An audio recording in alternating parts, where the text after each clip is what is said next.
Here's to 45 years and many more to come. Thank you, Selma. It's always bow time. Do you worry about how much someone drinks? Do you feel neglected or unloved? If you answered yes to any of these questions, you are not alone. Al-Anon and Alateen can help. Call 1-866-200-0223 or visit alanon.org/help. Drivers who switch and save with Progressive could save hundreds. With that kind of money, you could go big time. The next time you're out to dinner with friends, you can order the shrimp cocktail for the table. And maybe you'll realize it only comes with 4 shrimp after you've already given away 3, but that one shrimp will be so good. And if you switch and save hundreds, you could get shrimp all the time. Switch to Progressive and you could save big time. For shrimp. Progressive Casualty Insurance Company and affiliates, not available in all states. Potential savings will vary. This hour of the Triangle Sports Leader is powered by Ritchie Law Firm, injury lawyers. Ritchie Law is on top of it. Go to ritchielaw.com. That's ritchielaw.com. They score! WCMC HD1 Holly Springs. Take us with you on the radio, Instagram, TikTok, Alexa, and YouTube. 99.9 The Fan, the Triangle Sports Leader. I'm WRAL meteorologist Elizabeth Gardner. What a beautiful afternoon. Hopefully you can get out and enjoy it a bit. Temperatures in the upper 60s to near 70 down just to our south. We'll see, of course, a colder night tonight, back into the mid-30s under clear skies, and tomorrow's mild with a high of 60 and lots of sunshine. But Friday looks on the wet side, especially in the afternoon and overnight.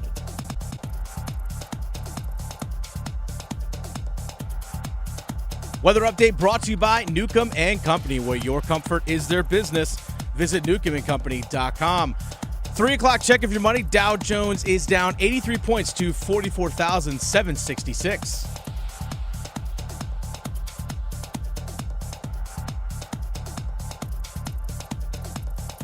Taylor Hall, he'll drop it back. Svechnikov shoots and scores! Back in, Rantanen waits. Svechnikov, he scores! What a setup by Mikko Rantanen! And a chance here was Aho. That'll be kept in, bouncing puck. Aho settles it down, he scores! What a quick release, Sebastian Aho on the board. Martinook will play it away out for Jarvis, he scores!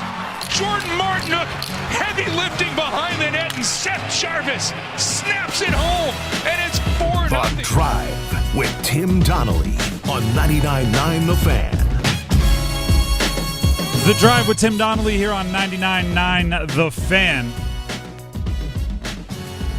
I'm Tim Donnelly, Dennis Cox producing the show.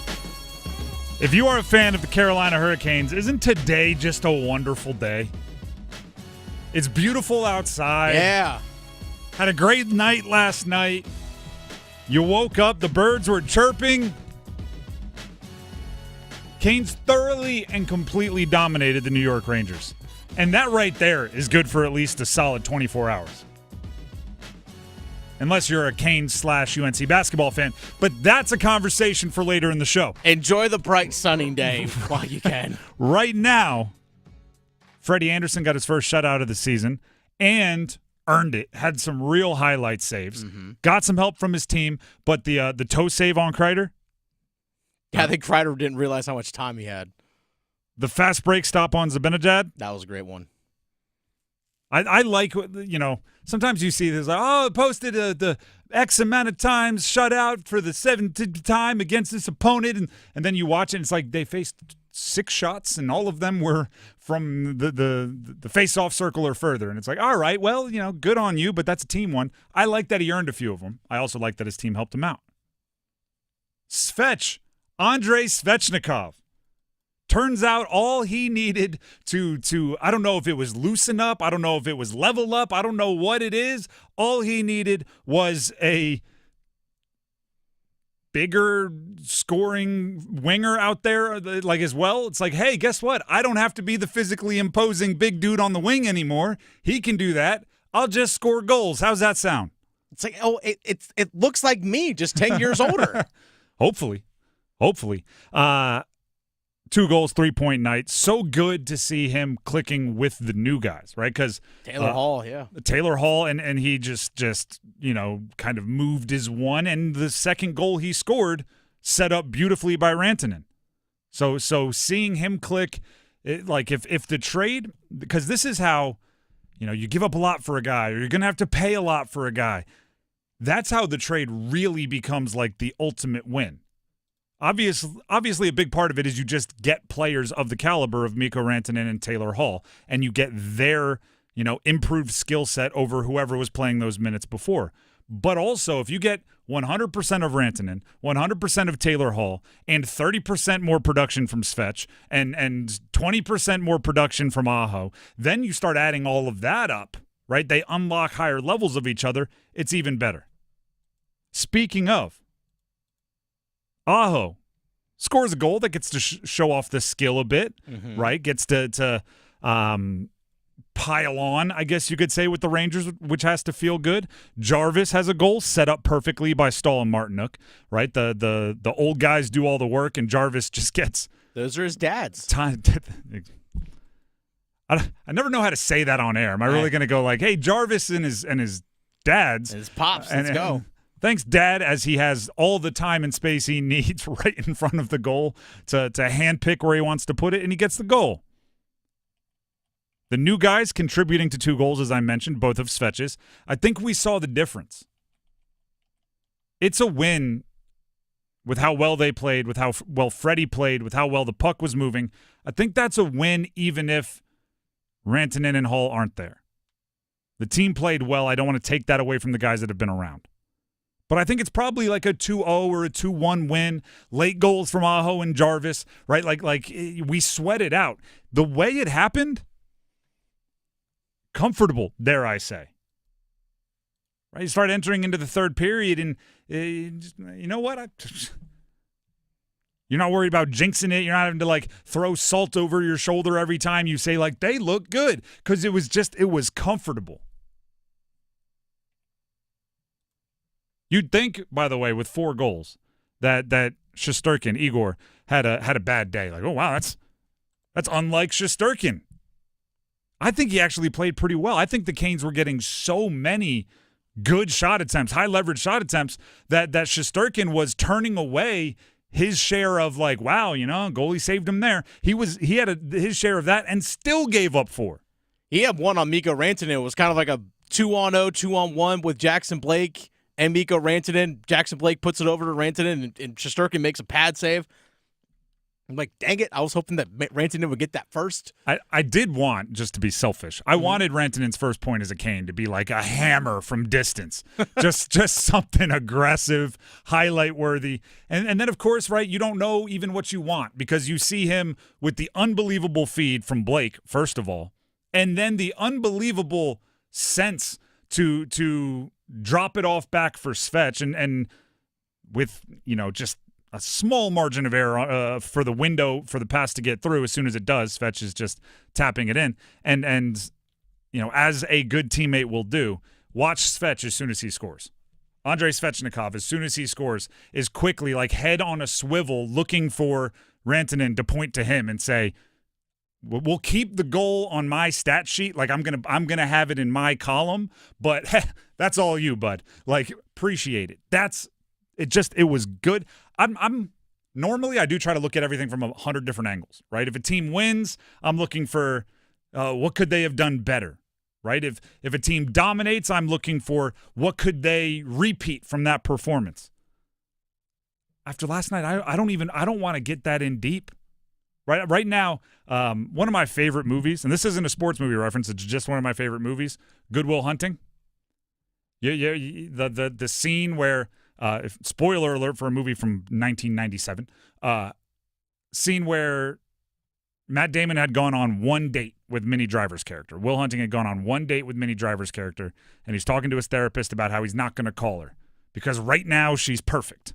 And if you go on a second date, he's going to learn something annoys him, or he's going to learn something that's not perfect about her, and he's right now in his mind she's perfect. That's how I'm treating last night's game. I don't even want to go back and watch highlights. I don't want to go see that, a Rangers player misplayed a pass. I just want to believe the pass was perfect and unguardable. I want it to be perfect in my brain because that's how fun last night was. Rod Brindamore, after the game, talked about all of the scoring chances in transition with those new players, meaning Rantanen and Hall, added to the roster. The players we've added, we're going to probably see a little more of that kind of stuff versus maybe some of the others, the way we've been playing. So there's a little transition going on here, but we get open ice with the players we've added. I think you're going to see a little more of that. Going to see a little more of that. Sign me up. You darn right. And this hasn't always been the case with the Canes. So especially in regular season games like this, and postseason as well, now that I think it through. Hasn't always been the case with the Canes. That comfort that I was talking about. Up 2-0 and feeling like, all right, they'll either slam the door by eliminating all chances the Rangers have, and they pretty much did. That third period, Rangers weren't exactly peppering Freddie Anderson with shots. Three shots on goal. That's it. Is that all it was? Yeah. I mean, it felt like 3. I was going to say it felt like 5 or 6 even, but 3 is incredible. Nope. So either they were going to shut the door that way or they were going to find a way to score a couple. You didn't have the impending, like, this is going to come down to the wire, isn't it? This is going to be a 1-goal game. You didn't have that. And I can't explain it. It's like goosebumps, right? You can't choose to have them pop up on your forearm, but when they do, you're like, what I'm watching is cool.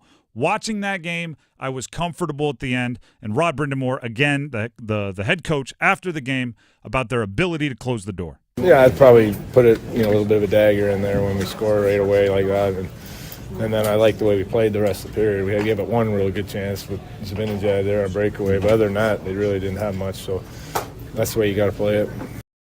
Complete team victory. Complete team victory. Which, again, it just makes me feel even better than I did originally, and I loved it at first for the trade. Those guys are already leveling up the players around them. We talked about it yesterday. We shouldn't have expected, and we didn't expect, 3 goals and 2 assists between the two of them. We set the over-under for us being, like, ecstatic at 1.5 points. They got 2, Hall and Rantanen. And then on top of that, they turned in what I think was one of, if not the best performance the Canes have had this year. If that's where they are when they're still building chemistry, I can't wait to see what they look like a week from now, 2 weeks from now, a month from now, assuming that they continue to build. The Drive with Tim Donnelly, 99.9 The Fan. Oh, and one more thing. The new guys were back-checking, which had to make Rod Brind'Amour go like, oh, goody, goody, goody. Yeah. I don't know if Rod Brind'Amour has ever said, oh, goody, goody, goody, but he was thinking it. Mm-hmm. He was thinking it. 100%. Mikko gets the interception. Would have been Panarin set up right on the backside of the goal. He's back-checking. He's right where he should be, and he gets his stick on the puck.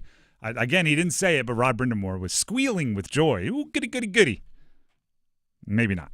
The Drive with Tim Donnelly, 99.9 The Fan. That's the good of last night. The Tar Heels were probably the bad of last night. But before we make that switch, here's Dennis Cox. Hey, folks. Dennis Cox here for my friends over at Law Tigers. Just picture yourself on a beautiful day like we have today, riding around town on a custom Canales motorcycle. That could be you. The Carolina Hurricanes, Law Tigers, Tobacco Road, Harley-Davidson, and Shiny Side Paint, they're all teaming up once again to give one lucky fan a custom Canales motorcycle. That's right, a custom motorcycle, folks. Simple to enter. Just go to caniacsbike.com. Again, caniacsbike.com. You'll see pictures of the bike right there on the website. Again, custom built, custom painted right here in Raleigh. Absolutely gorgeous bike, decked out in your favorite hockey team, the Carolina Hurricanes. Their colors, white wall tires, it's absolutely gorgeous. Just go to caniacsbike.com. I can't win this bike, folks, but you can. I can picture myself on a gorgeous day like today riding on my motorcycle, but I can only imagine how much better it would be on this custom beauty of a bike. Again, go to caniacsbike.com. Law Tigers is a network of independent law firms who are members of the American Association of Motorcycle Injury Lawyers. Law Tigers is not a law firm. UNC lost to PITT last night. Brutal loss. Is it fixable? What's the cause? We try to diagnose the issues coming up next. Move your sports day forward. They felt that they couldn't get there with Marty Necas and Jack Drury. That's what a trade is. It wasn't going to work with those two guys. But perhaps with Mikko Rantanen and Taylor Hall, it does work. And maybe that window just got a little bit bigger. Time will tell. Time will tell. That is the biggest elephant in the room. This is a new era of Carolina Hurricanes hockey. Get set up. Join Next Up with Paul Ihander. Mornings at 9 on 99.9 The Fan, the Triangle Sports Leader.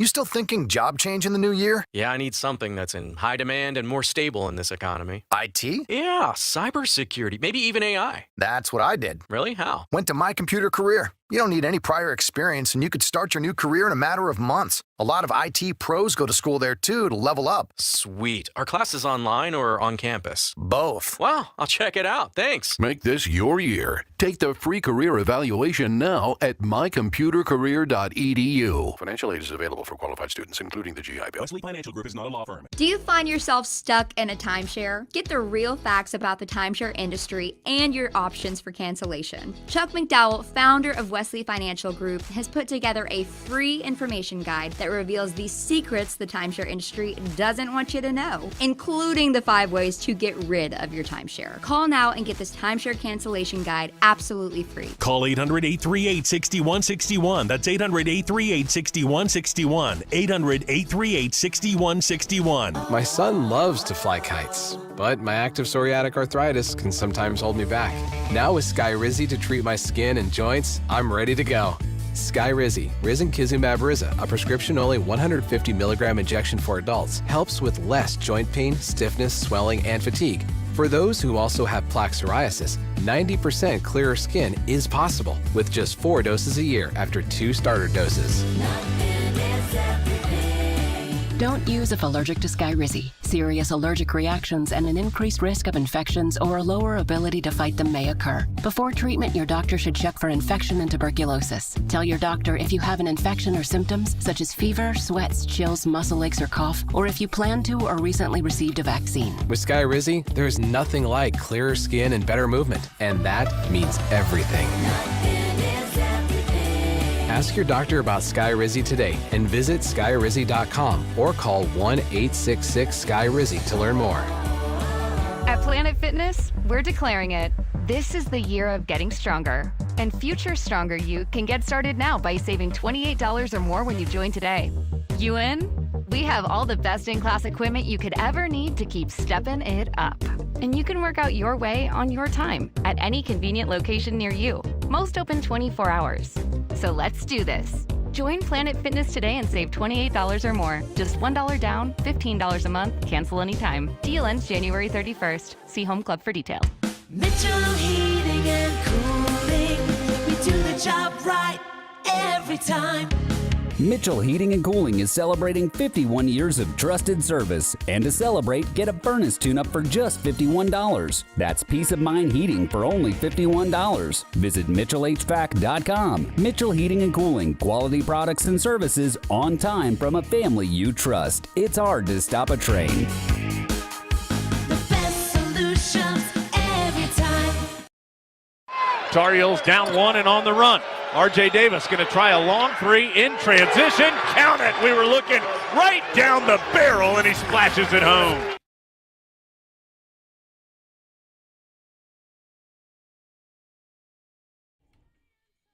The Drive with Tim Donnelly here on 99.9 The Fan. Last night, UNC lost to Pitt. They had a late lead. They fumbled it away. At times, it was hard to watch. That felt like some kind of a turning point, a bursting point, a breaking point. Suddenly, the accounts on Twitter that had been defending UNC all season and defending and arguing against when we criticized them are going like, well, you know what, maybe this year, oh, you know what, maybe we need to have a, oh, look at, and I'm going, By the way, I'm aware I did not finish any of those sentences. But when you're mad and angry and you just watched your team, sometimes the thoughts don't come all coherently. UNC just does not equal the sum of their talent this year. Losing to Pitt, who, by the way, came into the game was 4-4 in the ACC. Like, I call them upper middle class in the ACC. They weren't a dominant team by any stretch.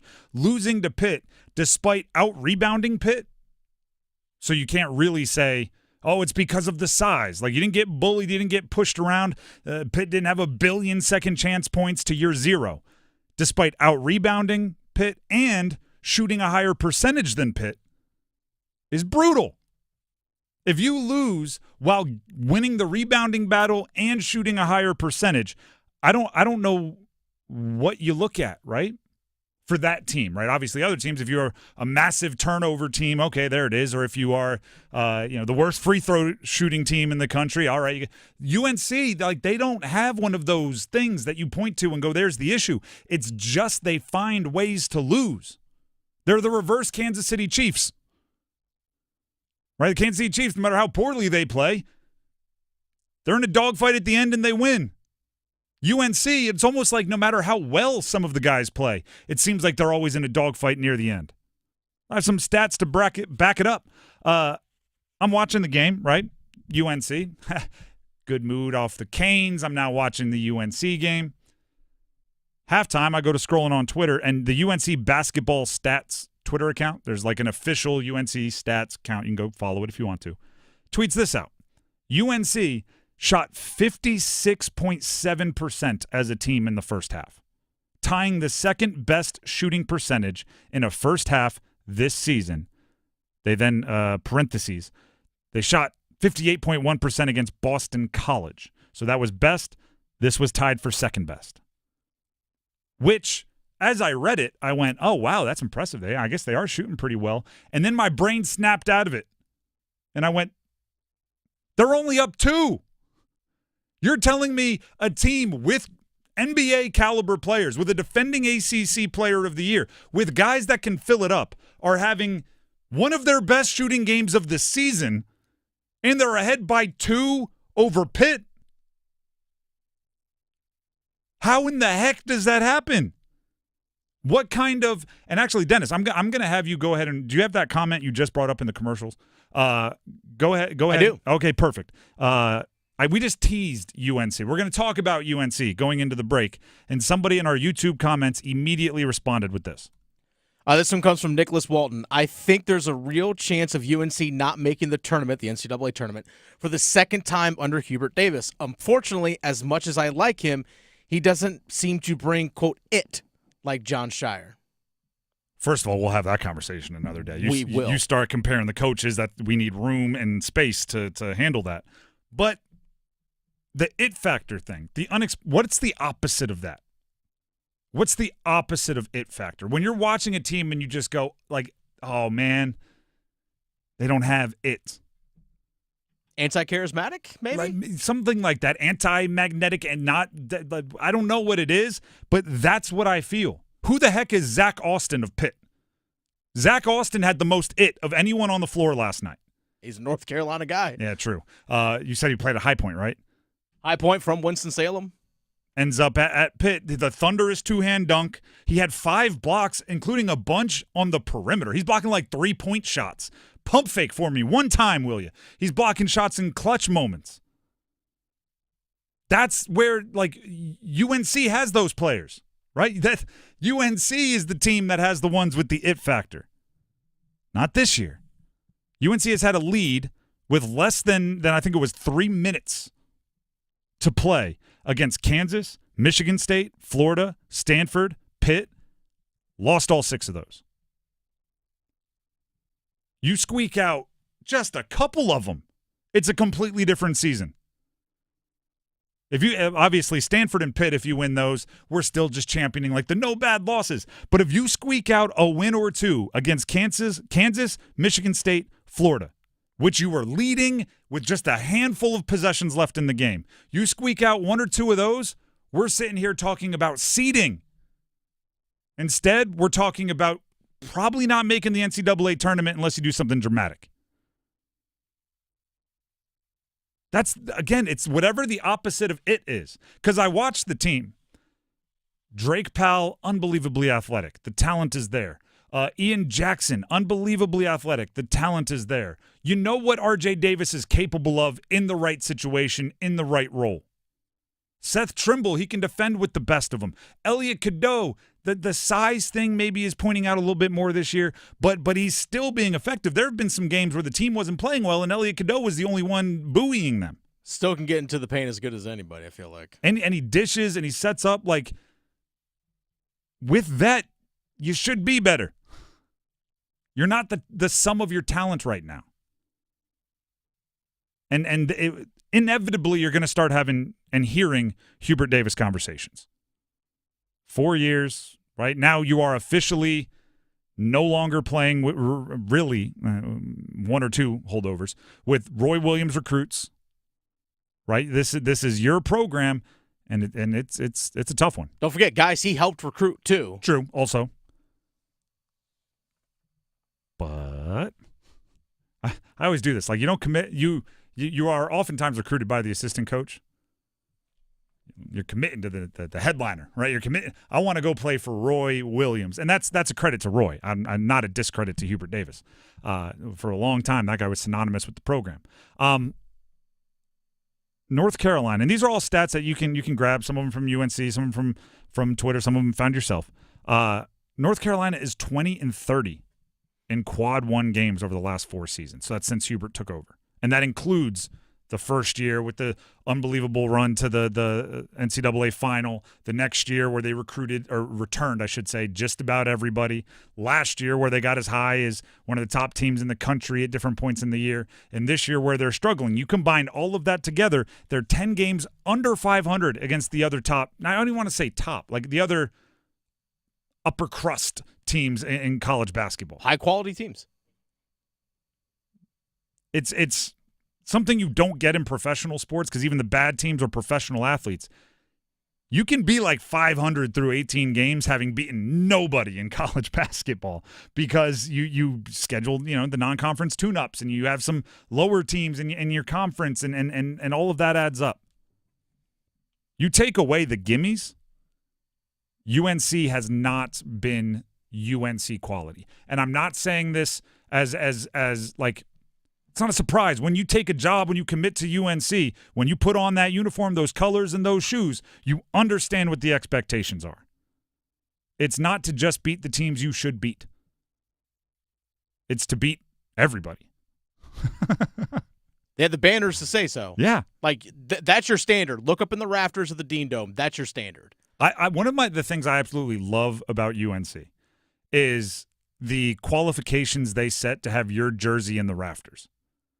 I love that there's like tangible things. You have to earn this award. You have to win this to get your number and your jersey up in the rafters because that's like they are a club that everybody wants to get into and they need a bouncer in their rafters.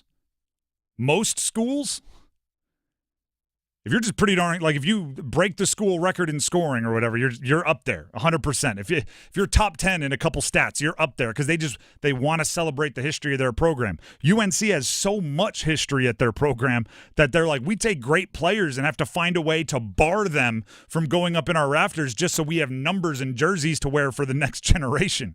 Can't retire them all.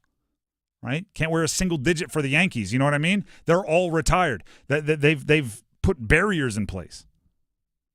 And when you coach, when you play at that spot, 10 games below 500 against quad one teams is not going to get it done. Last night was rough. The Drive with Tim Donnelly, 99.9 The Fan. I'll tell you something that is the opposite of rough. Smooth, you might say. Putting on a brand new, fresh Omega watch from Bailey's Fine Jewelry. I'm Tim Donnelly, here for Bailey's Fine Jewelry and specifically their Omega Boutique. You walk into their Village District location in Raleigh, turn to the left. My son, who's 3, which, by the way, bring your kids. They have a little playroom. They have cookies for the kids to go grab when you go to Bailey's Fine Jewelry. Let them hang out while you window shop. He calls the Omega room the moon room because there's a big picture of the moon. And I call it the moon room because it's where they keep their moon watches, right? The Speedmasters, the watches that NASA certifies to wear on the moon. That's how good, that's how trustworthy the movement, the mechanism inside the watch is. And then on top of that, they're classy, they're a conversation piece. They look great. I love the Speedmaster with the chronograph dials in the background. It's a sharp-looking watch that is made out of the longest tradition and everything else that comes with Omega. And they have a bunch of different versions of it, dial colors, sizes, movements. It's all at Bailey's Fine Jewelry, Village District location in Raleigh, in the Omega Boutique to the left, which is the largest of its kind. The shop-in-shop, it's the largest one of its kind in the country. Again, Bailey's Fine Jewelry, Village District location. Let them know you heard about it from me, Tim, on 99.9 The Fan.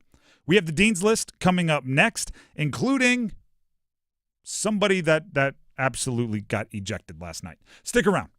Prescriptions require an online consultation with a healthcare provider who will determine if appropriate. Restrictions apply. See website for details and important safety information. Price varies based on product and subscription plan. Did you know that 1 in 4 people seeking treatment for ED are under 40?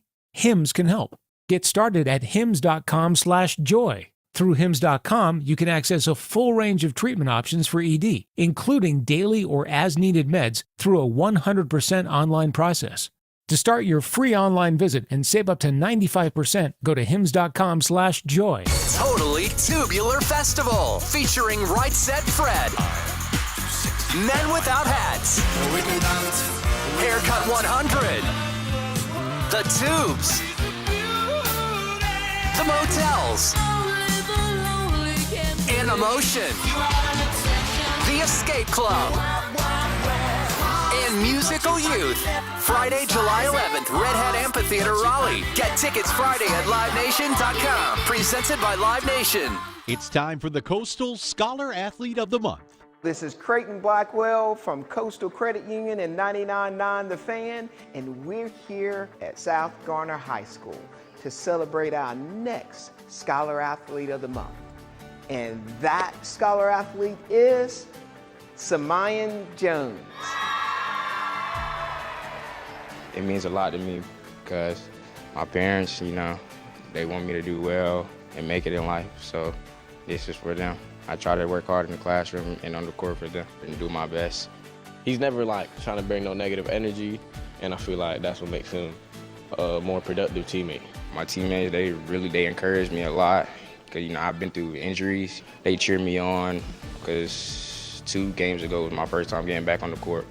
So they cheer me on, encourage me every day. That's why I keep doing what I do. He was always there in practice, just cheering us up and just cheering us on for practice, even though he wasn't playing. So that just shows what type of guy he is. And then I have him in my class, so he's a great student as well. Just last week, one of his real good friends, he's like, Junior's just a good vibe, man. And that's what he is. Congratulations, Samayan. For over 20 years, 99.9 The Fan and Coastal Credit Union have been recognizing scholar athletes at Triangle area schools. If you'd like to nominate a high school athlete, text AWARD to 919-860-5326. That's AWARD to 919-860-5326. Taxes was waiting around for your taxes to be done, which led to worrying about not getting any money back. Now Taxes is matching with a TurboTax expert who can do your taxes in a day to get you up to $4,000 fast with a refund advance loan. Now this is Taxes. Intuit TurboTax. Get an expert now on TurboTax.com. Expert filing only available with TurboTax Live Full Service. Refund advance has $0 loan fees and 0% APR. Refund advance loans may be issued by First Century Bank, N.A. or Web Bank. Terms apply, subject to approval. It's bow time. A leg and thigh dinner from Bojangles for just $5.99? Leg and thigh dinner from Bojangles for just $5.99? So crispy. So crispy. And juicy. And juicy. So much flavor. So much. Stop it. What are you doing? What, you expect me to get this delicious deal and not say anything? You're unbelievable. You're unbelievable. With a boldly seasoned leg and thigh, choice of fixin', a biscuit, and legendary iced tea, it's a deal so good it's worth repeating. So eat and repeat while it lasts. It's bow time.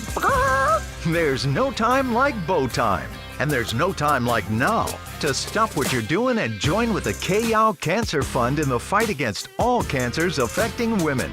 Now through February 1st, Triangle area Bojangles are donating all proceeds from Bowberry biscuit sales to the KYAO Cancer Fund.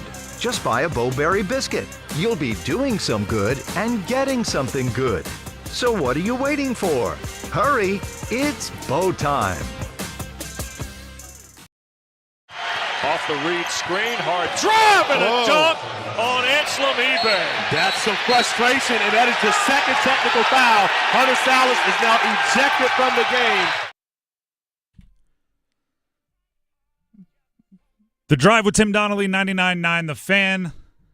You're darn right. I'm putting somebody that got ejected on the Dean's List. And by the way, they also lost by a bunch and an opportunity for their team to make a statement. You'll have to stick around to find out why that particular person makes the Dean's List. But with that being said, there you go. Class is in session. It is time for the Dean's List. Dean's List, where we highlight those in the college sports world that have made waves positively, under the radar or otherwise, that deserve to be compensated. And compensated, I don't mean compensated, I meant praised. Starting with Willie Lampkin, offensive lineman from the University of North Carolina. He was an All-American this past year. And I have to be honest, like, other than watching him on Saturdays, and he was obviously a part of that offensive line that opened up holes for Omari and Hampton and all the dominance that running game had. Hadn't thought about him a lot recently until yesterday. I'm watching the Senior Bowl practices because I'm that nerdy. You'll hear Senior Bowl references for the next week. I'm watching Senior Bowl, and I see, for lack of a better term, somebody that doesn't look big enough to be in the offensive line drills, dominating a much bigger player. I'm going to paint you a picture real quick. Willie Lampkin in his Carolina blue helmet, in his stance, and this is the official Senior Bowl listing, so this is like not what you put on your program to say, like, I'm 2 inches taller than I normally am. 5 feet 10 inches tall. Okay. 270 pounds. Wait, you sure you're not describing me? Because I'm right there with him, buddy. That is for an offensive lineman at the Power 5 level trying to be NFL level. That's what the Senior Bowl is. Tiny. Now, for normal humans, big. For that, unbelievably small. Now, the other side of the picture. He is in a one-on-one rep, having to block Deion Walker from Kentucky. Deion Walker's official height and weight at the Senior Bowl is 6 feet 7 inches tall, 342 pounds. That is gargantuan even for trying to make the NFL level. He stonewalled them. This 5'10", 270-pound offensive lineman stonewalled 6'7", 342. That's unbelievable. And I could not go an entire show. I could not go another Dean's List without rewarding that kind of tenacity, technique, and power built into Willie Lampkin. And I know he was a great college blocker at UNC. I'm not denying that. I'm not saying I'm surprised. But there's a big difference between the college level and the NFL level. 6'7", 342 is big. Next, Dean's List edition. I don't like this, but I'm sure teachers have students in their class that they don't love, and if they get the answer right, you got to mark it right. Got to give them whatever grade they've earned. Louisville basketball. After they beat Wake Forest pretty handily last night, we have to be Louisville fans for the good of the ACC. Right? We are now. Let's go Louisville. Way to go. Welcome back to relevancy. Yeah. I mean, for real. True. They're the second best team in the ACC. Yeah. They've beaten Clemson. They've beaten Pitt. Or no, they've beaten Wake. They've beaten Wake. They've beaten Clemson. The only loss, Duke. Yeah. And then Carolina. And they've looked good, and people are starting to believe in them. We need them to be like almost a flag bearer for the ACC going into the second half or the latter part of this season.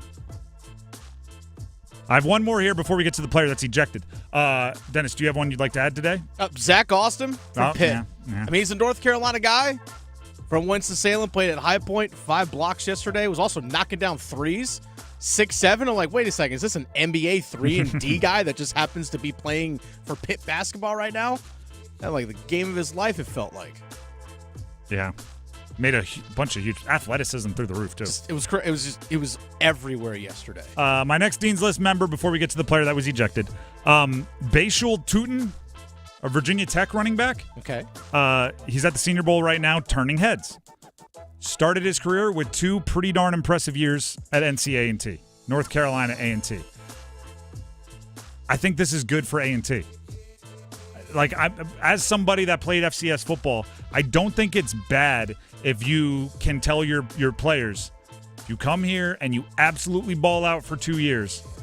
We'll help you find a Power 5 program. We'll help you transfer up, and then you can go do things like the Senior Bowl where he's turning heads.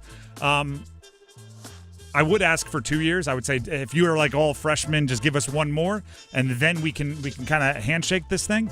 But I think that could be good for A&T. So champion this, promote it. He had like 1,300 yards his last year at A&T. And my last Dean's List member, Hunter Salas of Wake Forest. Wait, the guy that got sent to the principal's office yesterday? Yeah, exactly. We're going to put him on the Dean's List? Yep. All right, let's go. Yep. It's actually like when somebody had a fantastic reason for getting in trouble. You know what I mean? it's when a kid is like, yeah, I punched him. All right, you got to go to the principal's office. Principal's like, why? Well, he was picking on the quiet kid and he was getting ready to hit him and the only way, and I had to stand up for it. And then he said something about my mom, and it's like, all right, so you had like 12 kind of reasons why this fight was. He'd been picking on me for 6 months, and I told the teacher, and they didn't do anything about it, so I hauled off and socked him one.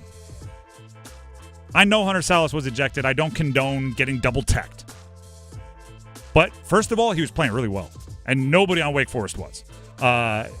He was, leading the scoring. He was 3 for 4 from 3, and he had not been shooting it well.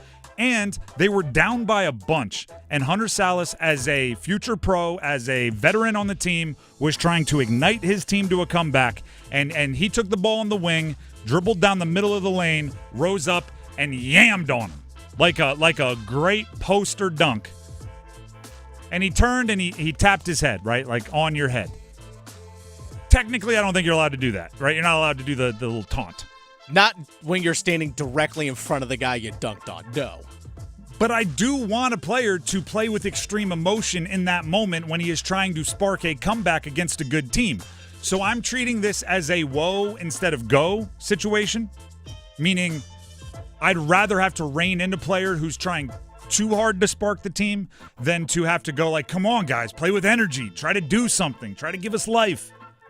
So this is a whoa situation. I'm sure Forbes, the coach, when he got to the locker room, was like, listen, man, love everything about it.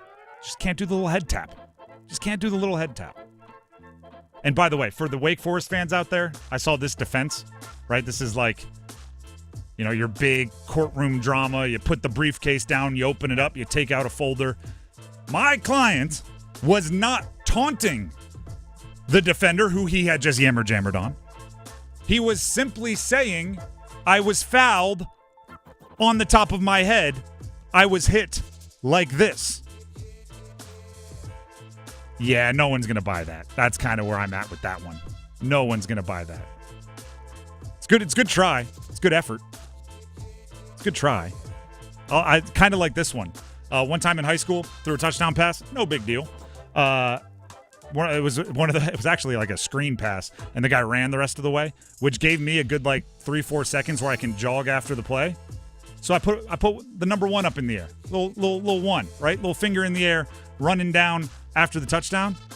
Ref came up to me, don't do that, don't, I'll throw this flag. I looked at him and I went, sir, I'm not taunting. I'm saying we're going for 1. We're kicking the field goal. I'm putting the 1 up. It's got nothing to do with saying we're not going for 2. He looked at me and was like, I don't buy that at all. I went fair because it was a lie. It was a cover-up. That's what Wake Forest is trying to do there. Own it. You dunked. You taunted. You tried to ignite your team. You got ejected. My advice, don't get the first technical next time. That way you can kind of burn one there when you're trying to spark everybody. That's the Dean's List. Class dismissed. Drive with Tim Donnelly, 99.9 The Fan. Notice we did not have any UNC basketball players on the Dean's List, nor coaches on the Dean's List after their game last night. Which, by the way, I do try to do. Kind of Wake Forest there. Like, if somebody played well and it's covered up by a loss, I do try to make sure they get their recognition. Granted, it's a team sport, but I try to give them a little bit of recognition because they're not allowed to, smile, right? When you're losing games, you're not allowed to be excited. So if you do something great, I try to give you a little bit of love there in the Dean's List. Couldn't really do it for UNC. And that's not to say players didn't play well. It's to say, with as well as you played, how in the world did you lose to Pitt? And it's to say, shouldn't the program at UNC with the trials and tribulations of the last 3 years, the ups, the downs. I'm saying last 3 years, like the 3 seasons prior to this one. You make it to an NCAA final. You have the dramatic games against Coach K. You win both of those, the last game in Cameron in the Final Four. You go to the next year where you lose everything, right? You don't even make it back to the tournament. You started as the number 1 team in the country. Then last year, you ride that roller coaster. 2 big wins against Duke in that rivalry game, which is coming up on Saturday. You make it to the ACC championship where you fall to NC State. You make it to the Sweet 16. Like all of this up and down, I think you'd be grizzled. I think you'd be ready for the grinding nature of a college basketball game. But instead, it seems like every time you're in a close game, you're almost surprised you're there. How did this happen? We're a good team. How are we in a close game against Pitt? And I'm going like, well, if 2 years ago didn't prove to you that talent on the roster doesn't guarantee anything, you're never going to learn. So I thought it was a good time, and Dennis thought it was a good time that we take a moment here because there's the Battle of the Blues coming up this weekend, right? There is UNC at Duke. The first rivalry, by the way, first time Duke-UNC, you can bet on it legally in the state of North Carolina. So there's this big game that everybody's going to be really jacked up about with 2 coaches that are in similar points of their program takeovers, right? We know that Hubert got there 1 year earlier. So 4 years for Hubert Davis and 3 for John Shire.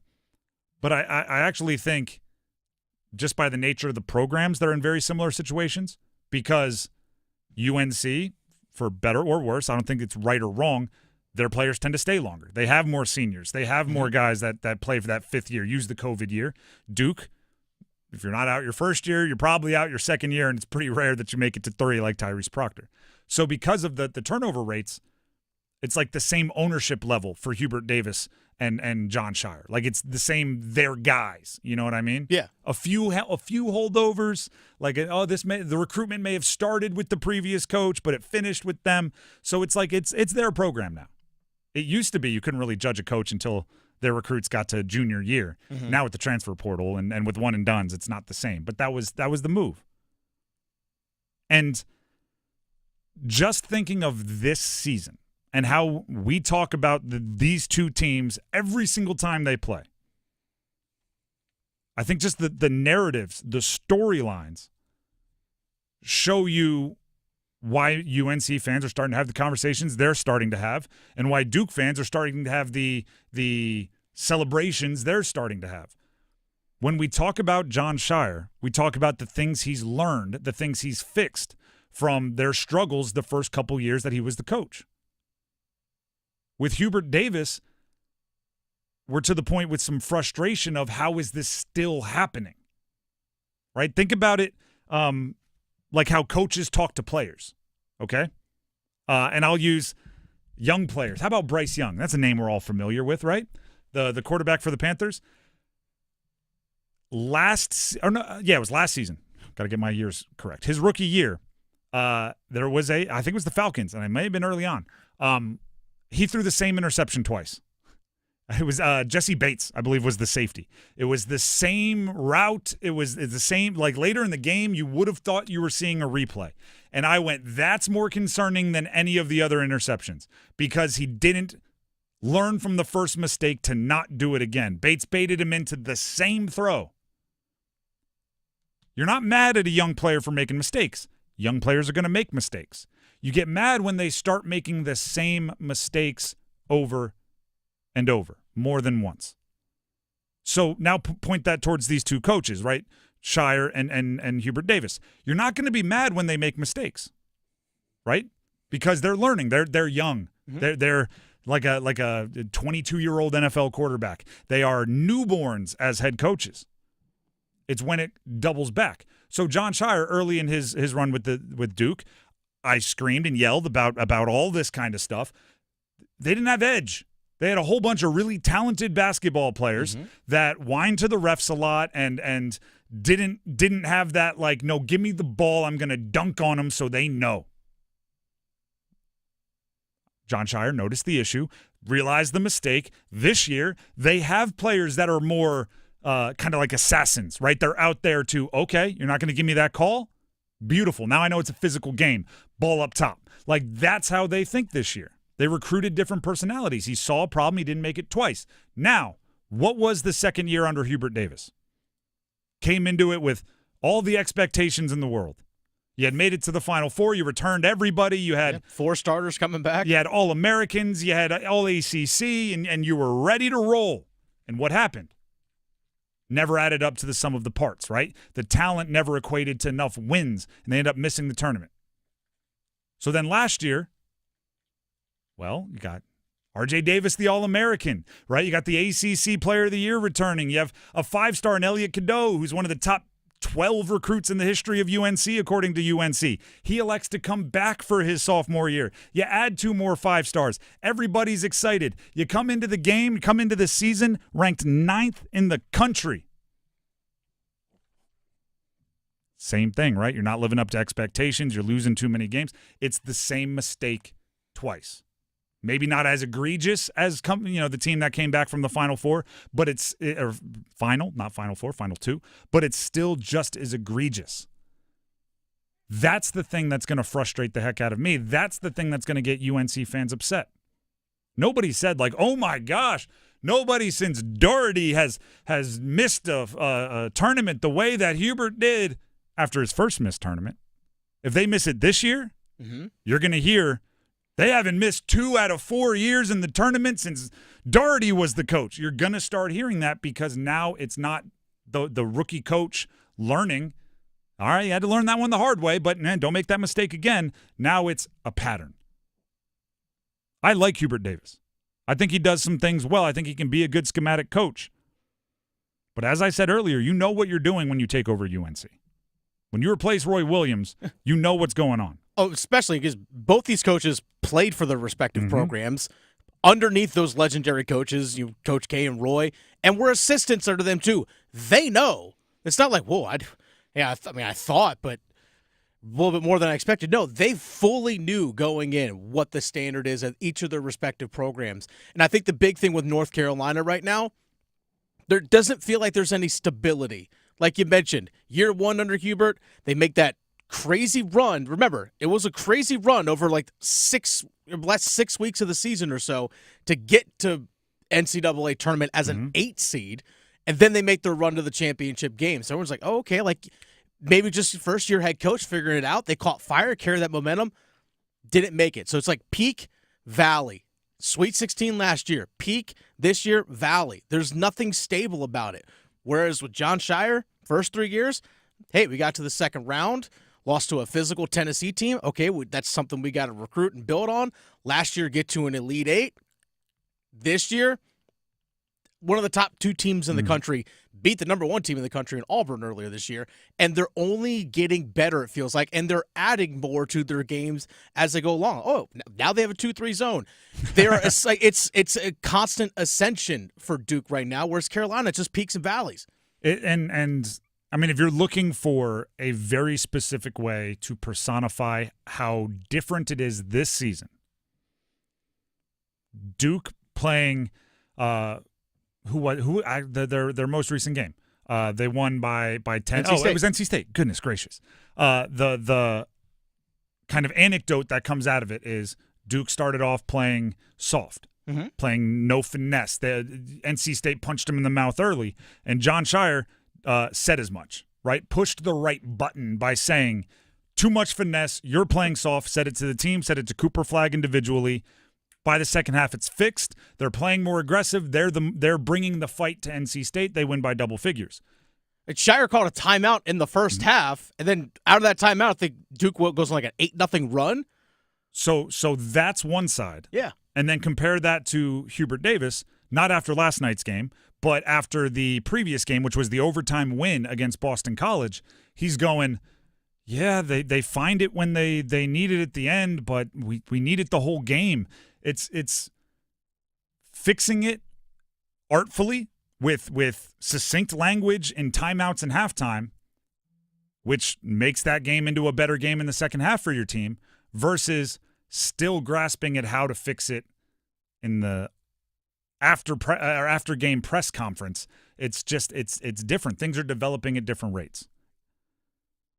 We have Jay Williams from last night on the broadcast, who was the color commentator for that UNC Pitt game, and as UNC fans will say, he's a Duke guy. But the pictures. I'll say this: the footage that he was saying this while he was watching the game matched up with his words, so there's some credibility here. Look at Pittsburgh. Pittsburgh is huddling in the middle of the court. It already looks as if with 24.9 seconds left to go, North Carolina being down only 4 points, that the game feels over. None of them have huddled. None of them have talked to each other. And this is what Hubert Davis has been talking about, Kevin, about the lack of leadership on this team. Look, I know they're down 5, but you're never out of it until you're out of it. But you need to have communication about what you're doing next and about what you're going to run offensively, what you need to be in defensively, and there's no quit in your voice. And again, the pictures, they matched up, right?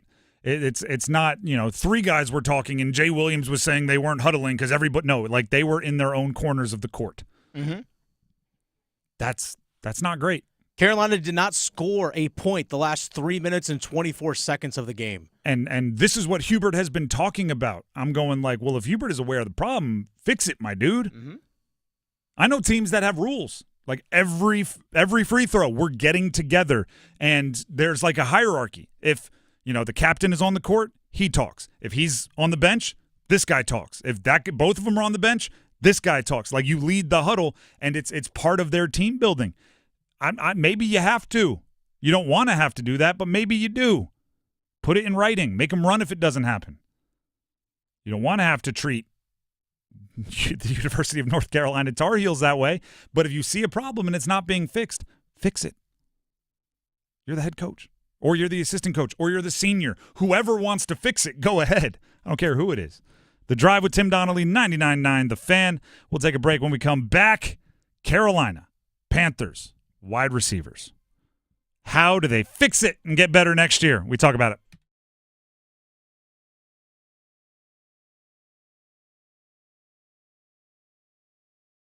99.9 The Fan and Buffalo Brothers want you to be our big game VIP. Starting Monday, listen mornings from 9 to 10 during Next Up and afternoons during The Drive with Tim Donnelly to qualify for our football finale grand prize. Our big game VIP scores a reserved table for 6 at Buffalo Brothers on Lake Boone Trail February 9th and a $300 gift card. Big game VIP qualifying starts Monday. And remember, don't wait till the last minute to order your big game food. Buffalo Brothers is taking pregame orders now. Visit their 5 Triangle locations or buffbrothers.com.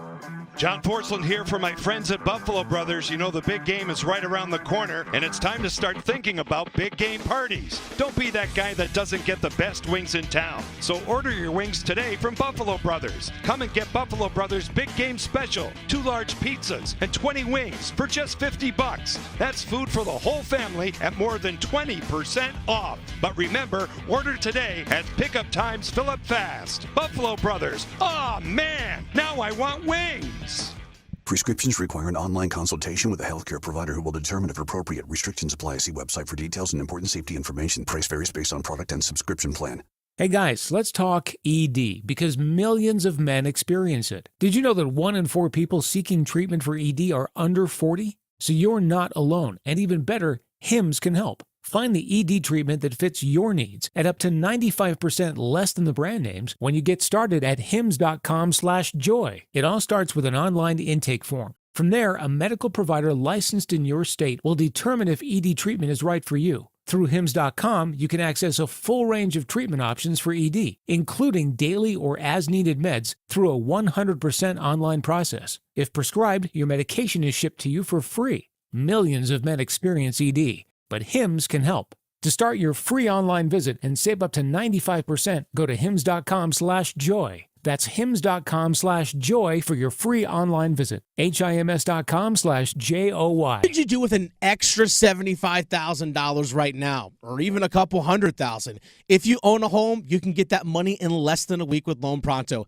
Hey, it's Dennis Cox. Loan Pronto is the leader in quickly converting your home equity into cold, hard cash. You can pay off all your credit cards or start that home remodel. Loan Pronto has several easy options to let you access the cash from your home. There's virtually no paperwork, no cumbersome process, no junk fees, and often no appraisal.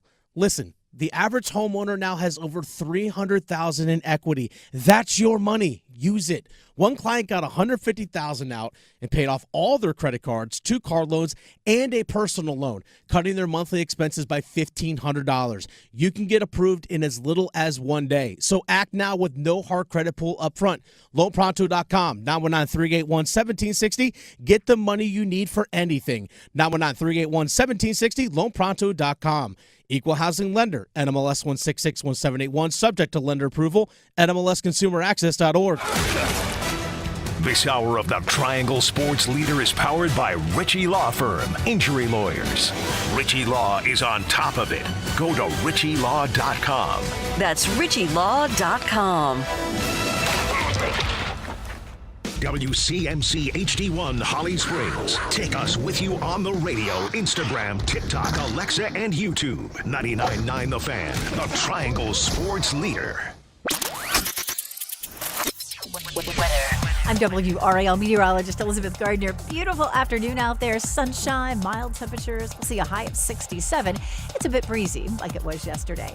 Colder tonight, back into the mid-30s under clear skies. And tomorrow, mostly sunny with a high of 60. Weather update brought to you by Newcomb and Company, where your comfort is their business. Visit newcombandcompany.com. 4 o'clock check of your money. Dow Jones is down 128 points to 44,722.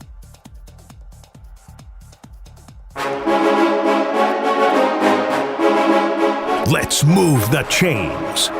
Time for football at 4. The Drive with Tim Donnelly, 99.9 The Fan. Today is a mock draft Wednesday, by the way, so at 4:45, we will hear some clips from Jordan Reed, who is a ESPN draft analyst, as well as a North Carolina Central alum. We have clips from the Pack Therapy podcast with Jordan Reed talking about what the Panthers playbook. What did I call it? Pack Therapy. Oh, jeez, confusing my my podcast. New episode out today, by the way. Of Pack Therapy. Pack Therapy, yes. All right, there's episodes of all podcasts from 99.9 The Fan out. Go check them out on our YouTube, 99.9 The Fan. This is how this conversation started. ESPN put out a list of the top free agents this offseason, and number 1 was T. Higgins. And if there is a player you want, the last place you want to see him is number 1 on all the free agency lists, because that's an agent reading it. That's just the prices going up. So the question becomes, do you want to pay that? Do you want to go top dollar? Do you want to be all in for T. Higgins? The wide receiver from Cincinnati. Yes. Who Cincinnati would love to keep, but they've got to find a way to pay Jamar Chase. Yes. So talk about price going up. T. Higgins is really good. Call it like I sees it. It's really good. And as that's happening, right, as T. Higgins is becoming more and more and more the crown jewel of this free agency class, I'm getting further and further and further into my draft prep, and I'm looking around going, I don't know if there's a wide receiver that is worthy of the 8th overall pick, which is where the Panthers sit. Many will say Teteroa McMillan from Arizona. I'm not there yet, right? I want to see the combine. I want to see some of the measurables. I want to know if he's 6'5" or if he's 6'4" and 1/8. Like I want to see some of that. Hey, it makes a difference. It does, because he's not an elite separator. That's where I'm at right now. He's not going to put the old gotcha little route him up and get 6 yards of separation. He's going to have to be a contested catch guy, which he can do if he's 6'5" with an elite wingspan and he has the leaping ability. So I'm not there at number 8 overall yet. Could be, but I'm not there yet. And he might not be there at all. He might go 6th, and then you're looking at the next guy. I like Igbuka. He's a nice wide receiver, but to me, 20th pick might be a little even rich, right? He's a 20s guy. Trey Harris is nice. Same thing, late first at best. These are I'm out on Luther Burden. These are the top kind of wide receiver prospects in the draft. So that means, based on the idea that the Panthers have a long shopping list this offseason, but there are 2 things at the top. You need a number 1 wide receiver and an edge rusher. To me, those are the non-negotiables. You have to walk away with that regardless of what else you solve or don't solve. The draft is deep at edge rusher. The draft has some dudes. The draft has some studs. I'm even like, go watch this Marshall guy at the Senior Bowl. Green is his last name. I don't know where he came from. Apparently, he's been lighting it up at Marshall. Oh, Matt Green? Sure. His last name is Green. I've just watched him on tape. He will light you up. He's, from my understanding, a prototypical 3-4 outside linebacker, which is what the Carolina Panthers run, 3-4. Like edge/outside linebacker, can do all the things. I'm not disagreeing with all of that. I call him a dude. Yeah, too. He ran through go watch the Senior Bowl. If you just go Green Senior Bowl right now, I guarantee it'll be the first thing that popped up. He ran through a tackle's face. One of the best tackles in the country, right through his face. So, and he's projected to be like a 27th pick. My guess is he'll rise based on what I'm seeing, but it's a deep edge rusher situation in the draft, which means I believe there will be somebody that might be the 4th overall pick in some other draft available at 8th overall for the Panthers at edge rusher. If you plan there, you need to spend on a wide receiver elsewhere, right? You need to go free agency, wherever it is. Now, looking at that ESPN top 50 free agents list, the number 1 player was T. Higgins, wide receiver, Bengals, as we said. Number 5, Chris Godwin, familiar with him in division from the Bucs, coming off an injury. Played under Dave Canales. True. Actually, I didn't even put that together, and I should have. 18th was Amari Cooper. I think you know him.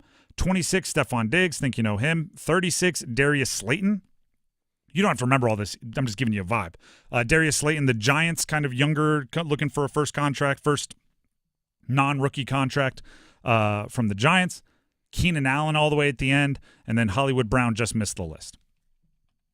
I hate to say it, not the strongest wide receiver class for free agents either.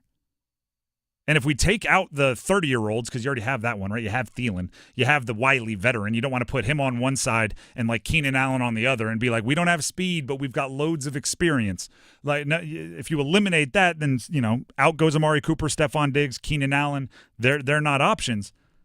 Starts to get real thin real quick.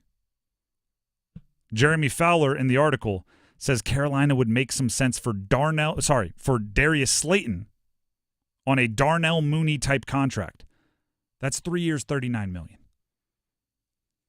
If you go to Bryce Young and you go, hey, listen, man, I know we haven't put the best skill sets around you through your first 2 years. We've now committed to you as our guy, and we've solved your wide receiver problem.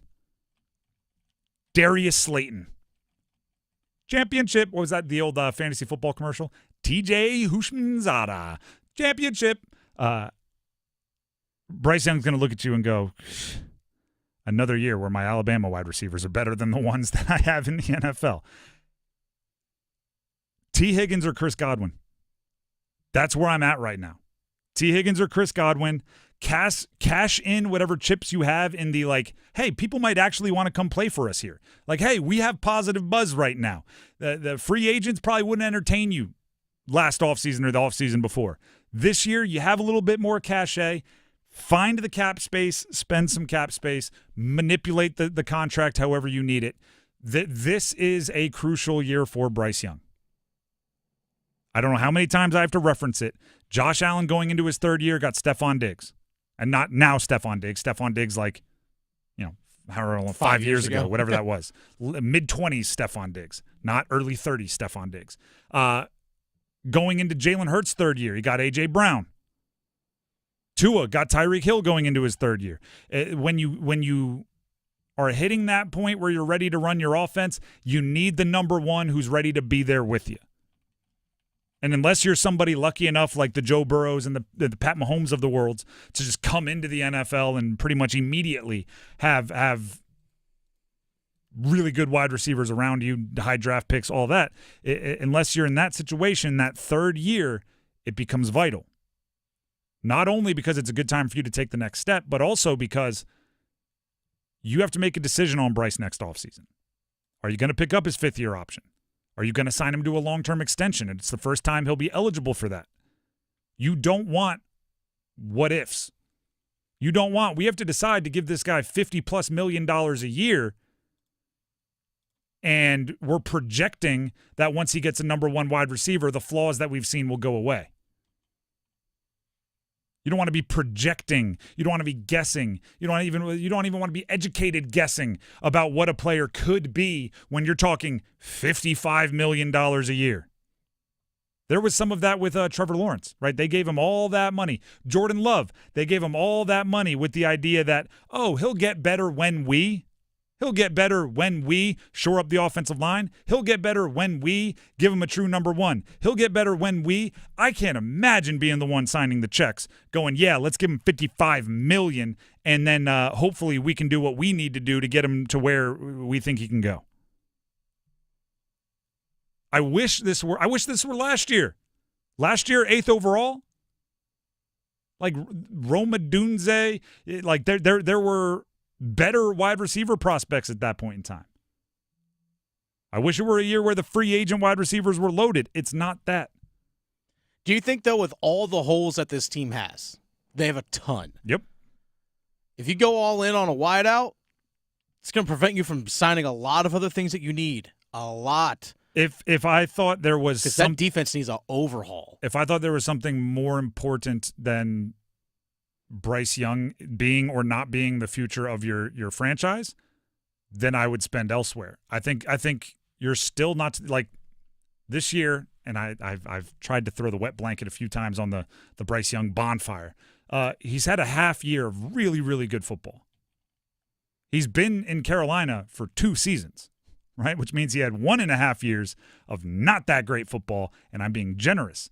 You got a half year there, and you need to decide whether he's the guy or not. Because let's say, right? Let's say you don't spend on the wide receiver. You go, we'll wait for next year's draft. We're huge fans of, and whoever the stud sophomores are out there, and hopefully XYZ contract will come due, and they'll be a free agent. It's a better class. We'll wait till next year. You spend on defense. You go get a edge rusher. Let's be optimistic and say a Jalen Carter or something fits in perfectly. Georgia, outside linebacker, 8th pick, boom, plays gangbusters. You go spend on a big money free agent corner. You spend on a big money free agent safety. Your defense is great. And about 6 games into the year, you go, yeah, Bryce isn't it, is it? Well, Right? if that's the case, if Bryce isn't it, then Bryce isn't it. That's regardless if a wide receiver or not. But except then there's the same crutch he's been leaning on, which is the wide receivers aren't getting open. Xavier, he should have won this game, but Xavier Legette dropped it. He was doing great until Adam Thielen got hurt. He's depending so much on an undrafted free agent wide receiver. Like there is logic to, if you're a quarterback and you don't have the wide receivers, it's unfair to judge you as if you do. It's an incomplete. Right? If you ask me to dig a hole and you don't give me a shovel, you can't come back and be like, I expected you to be further down in the ground by now. I'm going like, well, I'm using fingernails. Like, I'm doing the best I can. That's what Bryce Young was definitely doing his rookie year. And he may have had like a little garden shovel, a little one-hander his second year. At the end of this season, you have to know beyond a shadow of a doubt if Bryce Young is your franchise quarterback that you're committing to $55 million a year, or if he's not and you got to go move on elsewhere, in which case, no offense, who cares if your defense is significantly improved from last year? You're back to the Teddy Bridgewaters, the Baker Mayfields, the Sam Darnolds, the draft picks. You're back to square one on the most important position on the field. Like, it's important to see if the guy is your guy. And get an edge rusher. I think those are the two equally important, number one on the to-do list. You need somebody to ruin the other quarterback's day and somebody to make your quarterback's day. I just think this team has so many holes. I don't think they can afford to spend that kind of money on a wideout. They just can't. And plus, I mean, if you think T. Godwin's Higgins want to cheaper, look and see, like, hey, I'm going to go to Carolina. If you think Godwin's cheaper because coming off the injury, I'm fine with that. I would rather have the guy that's taller, faster, younger. But well, sure, but I mean, people are going to break the bank that have way more money to spend. I'm just saying, don't bank on getting that guy. See, I think you go for it, and especially with I the don't fact think you can afford it. You just can't. You well, don't have the bargain basement bin additions don't work. We've seen it how many times. If you go find the guy that showed some promise with the Jags and he had a 1,000-yard year a couple years ago, it's DJ Chark for $5 million. If you go and say, you know what, we're gonna spread it out and get the fourth best free agent at every position, you're gonna walk away with a whole bunch of Von Bells and Xavier Woods. Like at a certain point, the thing they did with the guards, they didn't go out and get the third highest paid guard of the free agency class. They spent $100 million on Robert Hunt. Sure. And it worked gloriously. Because they could afford that. They can't do that now. They had to take it away from defense. They had to not pay Brian Burns in order to pay the guards.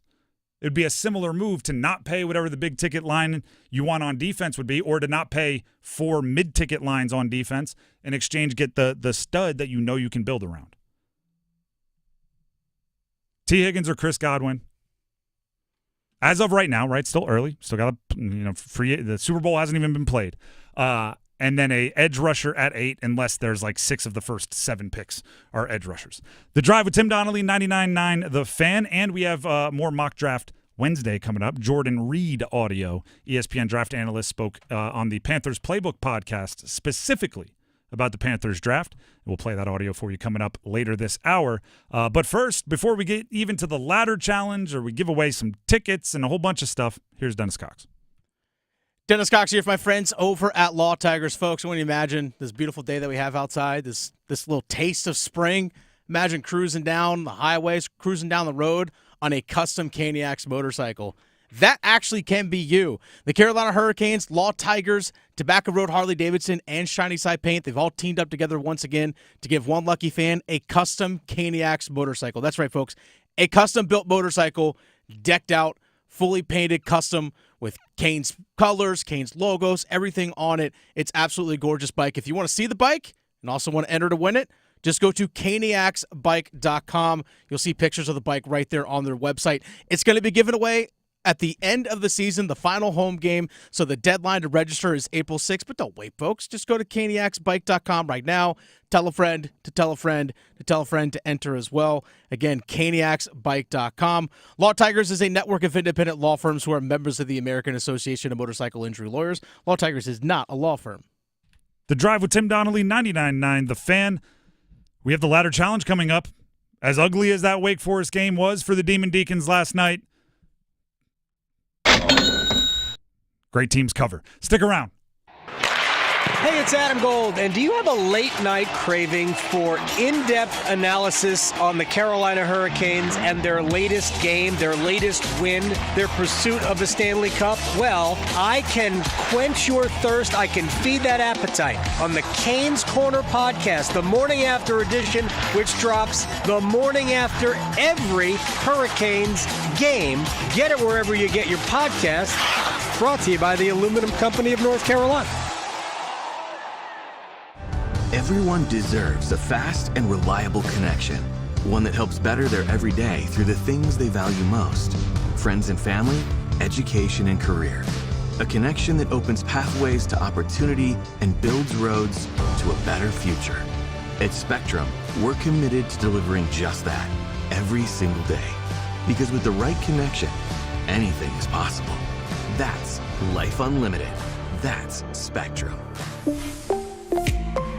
Jackson Hewitt makes taxes feel like a yacht rock song. April breeze, give me my biggest tax refund, please. You, me, and a lifetime accuracy guarantee. And now get $100 just to try Jackson Hewitt. Does your tax person do that? Say goodbye to that no guarantee tax guy. Ready to sail through tax season? Go to Jackson Hewitt and you'll be...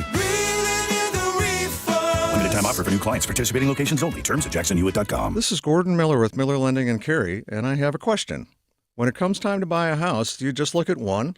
Probably not. So when it comes time to working with a lender, multiple surveys have shown that borrowers who requested multiple quotes were far more likely to receive better terms when compared to those who likely only spoke to one. So why Miller Lending? As a mortgage broker, we're not limited to only one lender, as is the case with your bank. We act as more of a one-stop shop. With access to over 24 lenders, it's not uncommon to receive multiple bids for your mortgage. Recently, we've saved numerous homeowners upwards of $10,000 or more in closing costs for the same interest rate they'd been quoted. Now, while you may think all lenders are the same, they aren't. So whether it's a no closing cost purchase, our highly competitive FHA, VA, or jumbo rate, see why thousands of satisfied clients have chosen Miller Lending as their lender for life. 919-447-3377, or simply apply online at millerlending.com. Miller Lending is an equal housing lender and MLS number 250-2146. It's bow time. A leg and thigh dinner from Bojangles for just $5.99. Leg and thigh dinner from Bojangles for just $5.99. So crispy. So crispy. And juicy. And juicy. So much flavor. So much. Stop it.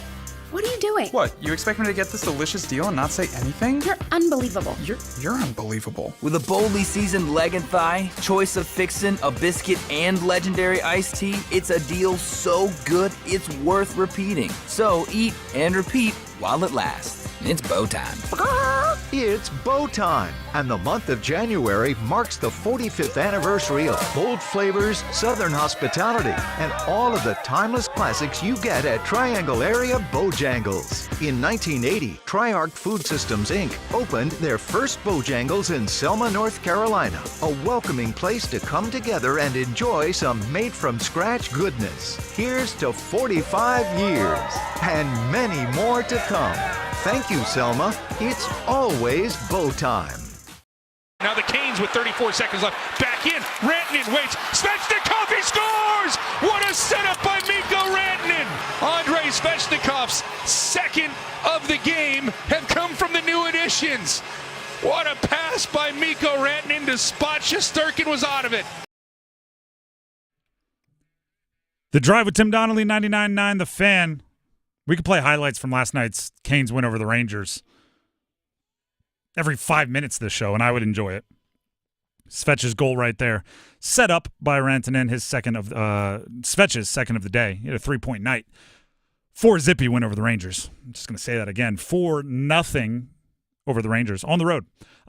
Also, a good day for the ladder challenge, at least for me, because we hit what we call likely to win bets, or that's what we're trying to do, is hit likely to win bets in the ladder challenge. And because of that, I teased Wake Forest, who was a 9-point dog, all the way down to an 18.5-point underdog, and that proved to be the difference as Wake Forest got me the dub. Winner. It was ugly, but they kept it within 2 touchdowns, and that's plenty when you have 18.5. Dennis, how'd it go for you last night? I had Nikita Kucherov 2+ shots on goal, and he got exactly that. 2 shots on goal. So I hit yesterday as well. I'm up to $11.72. I'm up to $11.50 as we try to finish the year, the month strong after a rough go of it. I'm going to stay with this college basketball kind of teasing spreads here. Tonight there is a found your little niche, eh? Just until football comes back. There is a bottom feeder ACC game. Virginia, Miami is playing tonight. Oh, God. These are 2 teams that very likely will not even make the ACC tournament. They'll be amongst the 3 first ever to not make the ACC tournament. But because of that, they both stink, and because of the style of game Virginia plays, which Tony Bennett left but the system didn't, they still like to, turn the game into as if they're playing with a medicine ball, like in mud. I can tease that one to Virginia plus 10.5 against Miami, and it's minus 500. So it's the maximum I can make in a ladder challenge pick, because all the picks have to be between minus 500 and minus 1,000. So I'm going Virginia plus 10.5.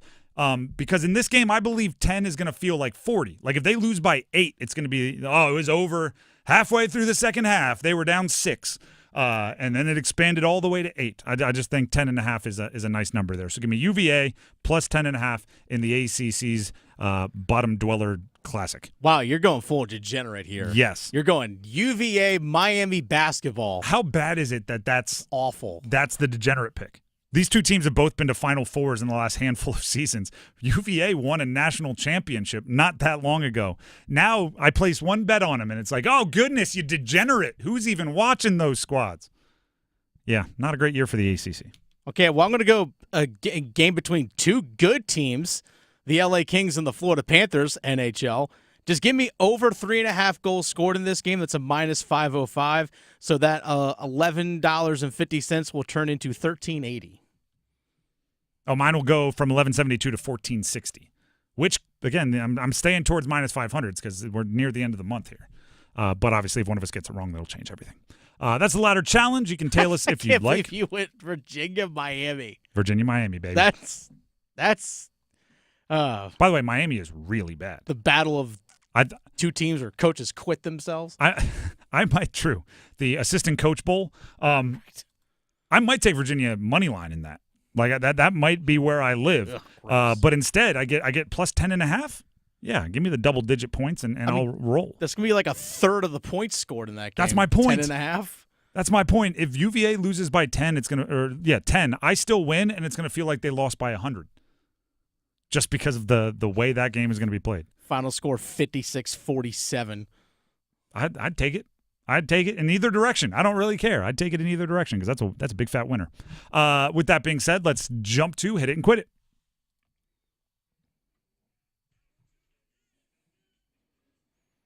Hit it and quit it. We line up the biggest stories in sports. We knock them out of the park, and then we get on to the next.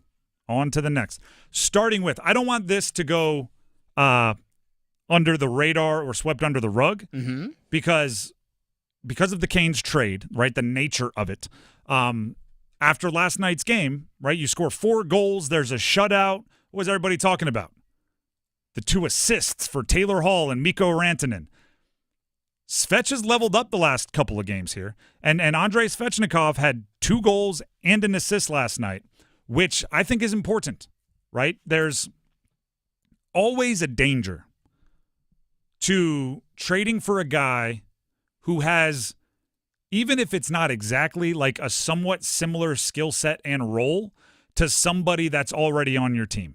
There's going to be some, what, was I not good enough? It's just natural. You have a wide receiver, you trade for another wide receiver, and they're the bigger name and they're the more accomplished player. There's not going to be a lot of, well, that it's better for our offense. There's going to be like, man, there goes all my targets. So Svech, in the 2 games since the Mikko Rantanen trade, because Rantanen, like, even think about it. What is Svech, 6'2"? 6'1". 6'1"? Yeah. Mikko's 6'4", right? Svech is 210. Now, Svech is like probably 200, 205. Rantanen's 215, 220. Svech is supposed to be scoring a bunch of goals. Rantanen scores a bunch of goals. Like, there is some, like, maybe just a little confidence shake. So what have the first 2 games have been since the trade? There was, I don't even think it was really a dirty hit, but there was a knee-to-knee hit on Svech, and Kokaniemi came out of the clouds to drop the gloves and defend his guy. Yeah. And then the next game, the 2 new guys set up Svech for goals. I'm going like, never mind. Don't worry about the confidence. Everybody's getting along. Svech had a big day. There will be days when the new guys have the big day and they're the ones finishing the goals, but I don't hate that Svech is having a good little run in the immediate aftermath after the trade. It was nice to see all the big guns scoring yesterday. All the big. Svech scored twice. Aho scored. Jarvis scored. Rantanen, Hall, Kokaniemi all get on the score sheet. That's what you want. Jackson Blake gets on the score sheet. Martinook gets on the score sheet. Yeah, your guys, your top dudes. Produced. Yeah. Big-time players make big-time plays in big-time games. That was a big game last night.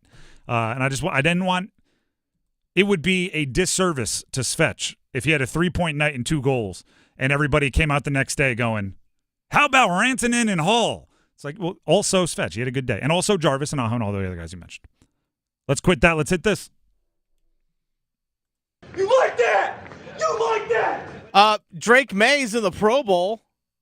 That's right. Drake May officially added to the Pro Bowl roster. This usually is what happens when guys who get elected to the Pro Bowl have late runs into the playoffs, i.e., Josh Allen, some of these guys dealing with injuries, back out, so they go to like the 8th, 9th, 15th person, and they make it to the Pro Bowl. So congrats, Drake May, rookie season, Pro Bowler, even though he played 10 games? Russ Wilson also made the Pro Bowl. See, exactly. Apparently, obviously. I'd take Drake May, over day. Like, even Bo Nix turned it down. Apparently, Bo Nix has some injuries he's dealing with. He turned it down for these guys to get the call. He has, fractures in his, a couple vertebrae in his back. It's something weird. Listen, do I think Drake May is a deserving Pro Bowler his rookie year? No, I do not. He has, 15 touchdowns and 10 interceptions, something like that. Did run for a bunch of yards. I think he's a very good player. I think he's shown a tremendous amount of promise. And you could argue that he was held back from a Pro Bowl season by his supporting staff or supporting cast, whatever you want. He's not a Pro Bowler. However, he is a Pro Bowler. So, you accept it and you show up. I'm going to equate this to? You know how like high school, we'll go high school football with it. When the JV season ends, there's still like 2 more games of varsity. So you take like the 3 guys that you think are going to be main contributors on varsity the next season and you call them up and they just stand on the sideline just to be around the varsity and so they're not as wide-eyed the following year. This is Drake getting the JV call up to the Pro Bowl. I want him around the best players in the league. I want him asking questions. I want him seeing how they handle themselves, right? I don't think it's a problem with having a 3 overall pick stud that's going to be the centerpiece of your organization, getting the opportunity to rub elbows with the best of the best. It's just quarterback is tough because, if 10 guys say no to going to the Pro Bowl as a quarterback, you get down there to some guys that aren't deserving. 10 wide receivers say no. It's like, all right, we'll have to leave the top 4 offenses and go find somebody else. This is also one of the reasons why, not against Drake May, but you hear Russell Wilson, like you said, going to the Pro Bowl. It's like, this is the reason why people don't take the Pro Bowl seriously. It's like, Russell Wilson's there. It's now not even a Pro Bowl. It's dodgeball, and it's like craziest catch and obstacles. So it's not to be taken seriously anymore. You know what? Can we go on a side rant real quick? Sure. I want the veterans to go to the Pro Bowl. I want them to want to go to the Pro Bowl. I want them to understand that the fans, and it's an entertainment product, are important in their livelihood and their lifestyle, and they can take a week and go to Orlando. Hey, put it back in Hawaii, they'll go. See, that the reason why they moved it is because the fans were saying travel, or the players were saying travel was too tough. I'm sure.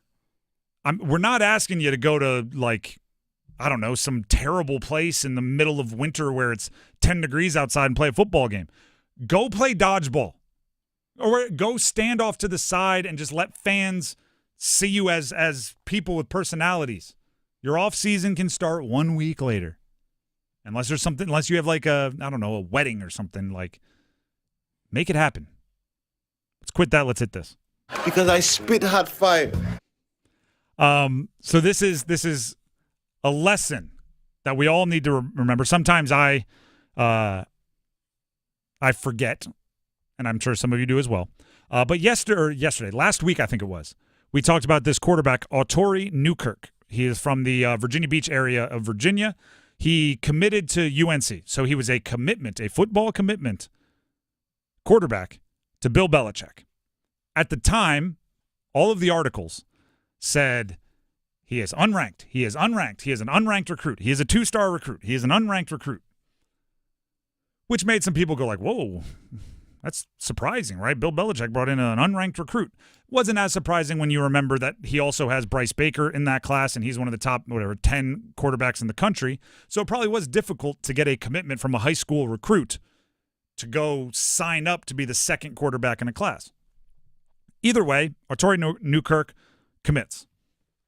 This week, the rankers update all their rankings, and guess what?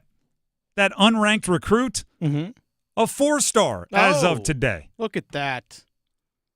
Now I'm obviously the low-hanging fruit is they're not actually ranking players. They're not looking at their ability. They're not watching tape. They're not looking at 40 times and saying this player should be a 4-star recruit. They're just saying, I don't know, if North Carolina wants him, he must be good. And give him a 4-star. And I remember that happening. I remember being frustrated by that happening when I was being recruited, right? You'd be at a camp with somebody, a little one day, feel like you outperform them. A couple weeks later, they get an offer from Auburn. All of a sudden, they go from a 3-star to a high 4-star. And you're like, what? No, that guy? Oh, it's just because of Auburn. I've since switched my opinion on this. It could be a little bit of humble, little bit of acknowledging you're not a genius by the rankers. If you watch a player and you're, at high school recruiting 54 superstar on Twitter, and you're like, I don't know, I see like a 2-star. and then Bill Belichick offers him, and you go, you know what? Maybe we should reevaluate.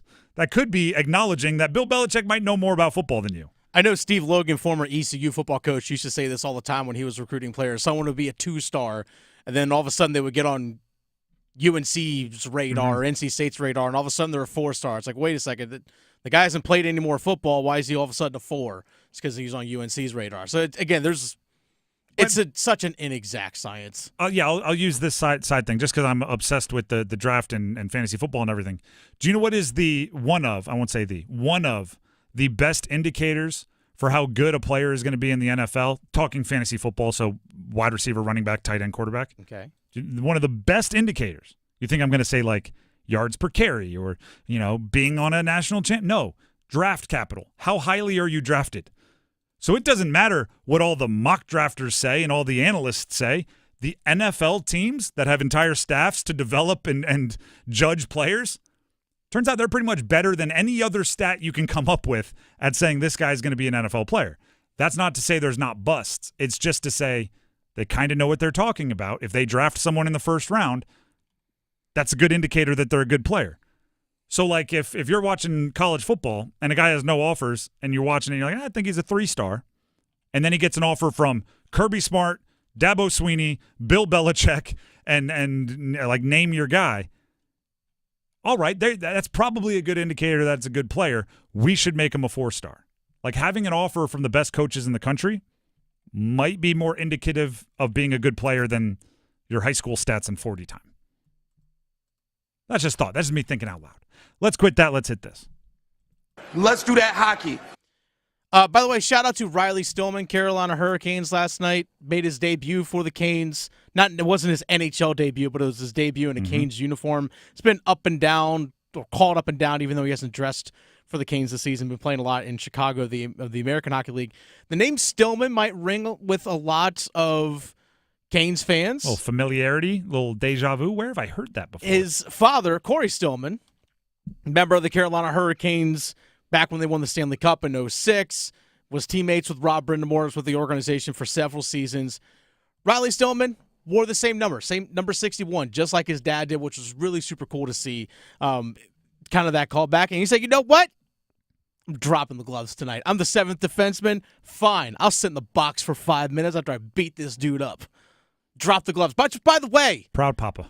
Canes had no fights up until they traded for Hall and Rantanen. All of a sudden, they're the goon squad. Kotkaniemi gets in a fight. Stillman gets in a fight. We're 2 for 2 here, baby. Let's go. Old-time hockey. Bring it back to the barn here in Lenovo. Let's go. I'm a big fan of all of that. I can't imagine how cool that is for the family, especially because he wore the same number. So I wore number 9 at Delaware, and for whatever reason, the bookstore when I was playing sold like toddler jerseys with number 9. So you best believe, even though kids were so far in the future, I was like, I'm grabbing one of these. I'm putting my kid in it. When my son wears one that I bought, that's just the same number and same team that I played in college, I'm like, oh, yeah. Can you imagine if it was a professional sport? They were actually wearing it in a game. They were wearing the same number, and then they went out there and debuted. Like, that is cool. I wonder if Rod said, hey, Corey, yeah, Riley, come here. Probably the same hockey nickname. Yeah, he's Stillsy. Yeah, it's just easier that way. Yep. I'll call you the same thing I called your pops. But it's a super cool moment. That's just awesome. I mean, it's Field of Dreams, man. Dads and sons in sports. It's Field of Dreams. Let's quit that. Let's hit this. That's a wrap. So Bill Belichick jumps on podcasts a ton. He's got to be on more podcasts and more radio shows and more TV shows than any college football coach in the country. But he was on with Jim Gray, and they were talking about coaches versus players, right? Who Jim wins Gray games? of Westwood One? Yep. Yeah, Sirius, I think is where it was, but whatever. They're talking about coaches, and Bill Belichick was firmly on the, like, players win games, man. I mean, I learned that back when I had Taylor and Pepper and I had Carson and all these guys. I mean, players win games. And then he listed a bunch of players for the Patriots. And Jim Gray's little rebuttal, and I respect this about Jim Gray, he's a great interviewer, is he throws this in. He goes, well, They don't call it the Bart Starr Trophy. They call it the Vince Lombardi Trophy. And which is to say, like, well, coaches matter too. Like, don't sell yourself short. You were a part of all of that. And Bill Belichick, no hesitation, goes, yeah, maybe they should name it the Brady Trophy. He's got 7 of them, which to me shows that Bill Belichick is in a good spot. I think he's liking life at UNC because I'm not sure he makes that compliment to Brady a couple years ago, right, when it was a little different situation. But secondly, I do kind of like the idea of not actually doing it because it's the Lombardi Trophy and it will forever be. But I like the idea of brainstorming who should be named different trophies, right? I remember we did this, what was it, the All-Star Game trophy for basketball became the Kobe Bryant Trophy. I like the idea of naming trophies and figuring out who it would be. Kind of like every year or every couple years someone says they should have a new logo in the NBA and you talk about what silhouette it should be instead of Jerry West. It'll never happen, but it's fun to talk about. If you had to name the Super Bowl trophy, Brady's about as good as it gets. If you had to name the MVP trophy, I think you'd probably go Peyton Manning, and that's the difference in their 2 legacies. And Mahomes might be coming for them both. The Drive with Tim Donnelly, 99.9, The Fan. There's NFL coaching news was the last thing we were going to get to, but I'm tired of it already. The Drive with Tim Donnelly. Yeah, basically, the Saints still need a coach. That's really about it. Saints still need a coach, and even Mike McCarthy said, I'm withdrawing my name. Good. Steve Wilkes, interim coach from the Panthers a couple years ago. He's the favorite to be the New York Jets defensive coordinator. Good for him. Hopefully he can turn it around because it's a tough spot. The Drive with Tim Donnelly, 99.9 The Fan. We have Mock Draft Wednesday coming up, but first, here's Dennis Cox. Dennis Cox here for Loan Pronto, folks. Don't go through another year with all that high-interest debt. Let Loan Pronto wipe it all out now. Loan Pronto's rapid equity loan makes it easy to pay off all your credit cards or tackle that 2025 home improvement project. Get cash in your pocket fast. No appraisals, no paperwork, no waiting. Loan Pronto's AI-driven tech gets you approved and funded in as little as 1 day. One client got $150,000 approved in under 24 hours, paid off all their credit cards, 2 cars, and a personal loan, saving over $1,500 per month. With low fixed rates and lightning fast transfers, you can do it too. Consolidate debt, improve your home, take control of your finances. Imagine this time next week being credit card debt-free. Think about that. Don't wait. Call Loan Pronto now, 919-381-1760, or visit loanpronto.com. Get a free rate quote now with no hard credit pull. 919-381-1760, loanpronto.com. Equal housing lender, NMLS 1661781, subject to lender approval, NMLSconsumeraccess.org. The Drive with Tim Donnelly, 99.9 The Fan. Mock Draft Wednesday. What should the Panthers do with pick number 8 and further down in the draft as well? We have the audio from Jordan Reed, NFL draft and college football analyst, coming up. Reason number 52 to choose Diamonds Direct over any other jeweler. Only Diamonds Direct gives you a 110% diamond upgrade guarantee. Let us explain. If you buy a diamond at Diamonds Direct today and decide in the future you want to upgrade to a larger diamond, Diamonds Direct will give you 110% of your original purchase price toward the new stone. For example, let's say you bought her a $5,000 diamond last year, but now she wants to upgrade to a $6,000 diamond. Diamonds Direct will give you $5,500 toward the new one. That's 10% more than you paid the first time. Guaranteed appreciation. Whether that first diamond was $3,000 or $30,000, you get 10% more. Who else does this? And unlike other stores who claim to offer diamond upgrades, at Diamonds Direct, there's no fine print and no minimum purchase requirement. It's 10% more, period. Come and discover real value and buy with confidence. Official jeweler of the Carolina Hurricanes and proud sponsor of NC State Athletics, and proud to call the Triangle home. Diamonds Direct. Your love, our passion. Prescriptions require an online consultation with a healthcare provider who will determine if appropriate. Restrictions apply. See website for details and important safety information. Price varies based on product and subscription plan. Did you know that 1 in 4 people seeking treatment for ED are under 40? Hims can help. Get started at hims.com/joy. Through hims.com, you can access a full range of treatment options for ED, including daily or as-needed meds through a 100% online process. To start your free online visit and save up to 95%, go to hims.com/joy. When you're hiring, have you ever felt like you're missing out on meeting truly great candidates for your roles? It seems impossible to find them, but they have to be out there somewhere, right? Well, they're not hard to find when you know where to go, and that place is ZipRecruiter. And right now, you can try ZipRecruiter for free at ZipRecruiter.com/free. ZipRecruiter helps 10 million people with their job search every day. And because these people are actively looking for jobs just like yours, it's easy to find the right person right away. In fact, 4 out of 5 employers who post on ZipRecruiter get a quality candidate within the first day. But if you're not using ZipRecruiter, you're missing out. So see what it's like when the impossible is easy. When you go to ZipRecruiter.com/free right now to try ZipRecruiter for free. Once again, that's ZipRecruiter.com/free. ZipRecruiter.com/free. Never miss out on great candidates with ZipRecruiter. You still thinking job change in the new year? Yeah, I need something that's in high demand and more stable in this economy. IT? Yeah, cybersecurity, maybe even AI. That's what I did. Really? How? Went to My Computer Career. You don't need any prior experience, and you could start your new career in a matter of months. A lot of IT pros go to school there, too, to level up. Sweet. Are classes online or on campus? Both. Wow, I'll check it out. Thanks. Make this your year. Take the free career evaluation now at mycomputercareer.edu. Financial aid is available for qualified students, including the GI Bill. Young out of the shotgun. Hubbard right hip. Bucks rush 4. Bryce in the pocket. Steps up. Eludes the rush. Throws end zone. Caught. Adam Thielen. Touchdown. Carolina. The Panthers take the lead with 30 seconds. The Drive with Tim Donnelly, 99.9 The Fan. By the way, 99.9 The Fan and Buffalo Brothers want you to be our big game VIP. Starting Monday, that's this upcoming Monday, February 3rd. Listen mornings from 9 to 10 during Next Up with Paul Ihander right here on 99.9.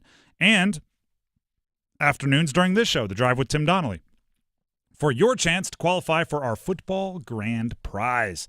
Our big game VIP scores a reserve table for 6 at Buffalo Brothers on Lake Boone Trail on Sunday, February 9th, and a $300 gift card. Remember, big game VIP. Qualifying starts Monday. Do not miss it. Also, remember, the draft, it's only, 4 months away? NFL draft? 3. 3 months away. Bad with math, bad with calendars. I feel like Happy Gilmore. Only 364 more days till hockey tryouts. Got to toughen up. Jordan Reed, NFL draft and college football analyst and NC Central alum, joined the Panthers Playbook podcast hosted by the voice you just heard a second ago, Dennis Cox, and his partner Chris Lee from WRAL.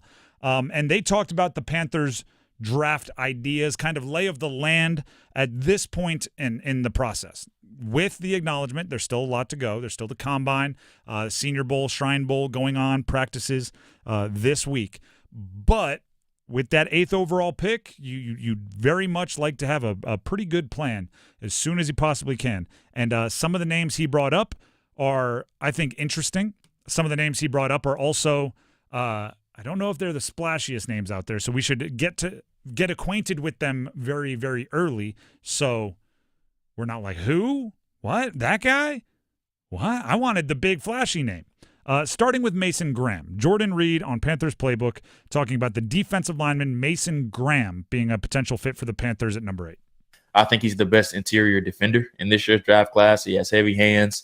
He can stack and shed with the best of them as a run defender. And then he creates negative plays behind the line of scrimmage. And then once Derek Brown went down, we just didn't see that consistently from the Panthers defense. So Dan Morgan has talked about building from the trenches and inside out. Just imagine the defensive front of Derek Brown and Mason Graham. Now we're talking about making guys' jobs much easier, not only along that defensive front, but that has an effect on your coverage as well. So he's my 4th ranked player in the draft class right now. So if he is there, I would not have any problems with them selecting him at number 8. Would not have any problem selecting Mason Graham, number 8. Mason Taylor's a tight end who's also in this draft, but not Mason Graham. Mason Graham is here's the only issue I would have with Mason Graham. First of all, I don't think Mason Graham's going to be there at 8. I think he's going to be one of the higher drafted guys. If he is there, it does feel a bit like what I call the O-line pick, which is no fan base ever really complains about an offensive line pick. They just go like, "Oh, you know what? We need one of those." You don't know if they're good or not. It's really hard to judge offensive linemen based on any kind of statistics, right? You just kind of have to try. Like, If you're a GM and you're just like, listen, man, I need a double, right? I don't need a home run right now. I need a seeing eye single. I just need to get on base. You take whoever the best available tackle is, and you talk about how excited you are that you're going to be a more physical football team, and your entire fan base is like, okay, good. Now, I know this is not that because he's a defensive lineman, but like interior defensive linemen are becoming that way. They don't play every snap. Most of them don't. Dexter Lawrence tries to. You don't play every snap. It's wildly important. You need to collapse the pocket. You need to stop the run. You draft Mason Graham. I don't know why I keep doing that. Mason Graham. Nobody is going to go, boo! I don't know if that's the best reason to make a pick, right? It's just like, hey, this is kind of the least risky. Sometimes I like a little bit of like, no, swing for the fences here. Well, I think it's also, he did say this as well, that the draft is so deep with edge rushers, like you can still get quality ones. So it's you not only if you have Derek Brown and Mason Graham in the middle, collapsing the interior, it's only going to help your edge rushers, your linebackers, and your coverage. Like everyone benefits from it. And if you still can draft other great edge rushers late in the draft, which you can do, or I guess they say second round, you are building yourself a good core. You just stumbled into what I think would be the most fun and most nerve-wracking part of being a GM is going, okay, we got 4 edge rushers that we love. And there's 26 picks between now and our next pick. And I don't know what the exact number is. I'm just like the hypothetical. I think we can take an interior guy now, and one of those 4 will be there 26 picks later.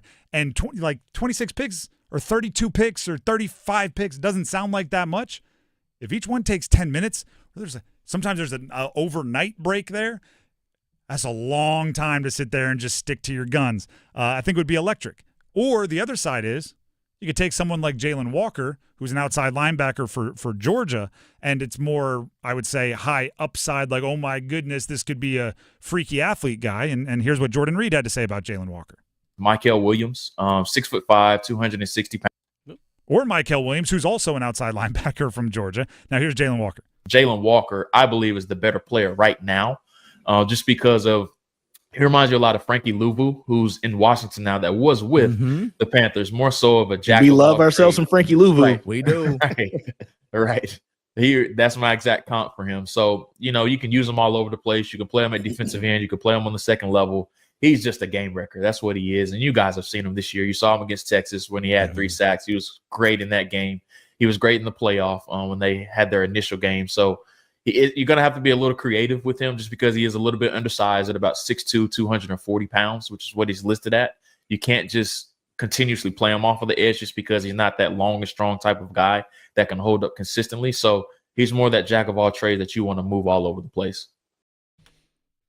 I think that is a more risky, but you got to risk it to get the biscuit. It would be a more high ceiling play, and he is right about the Frankie Louvu comparisons.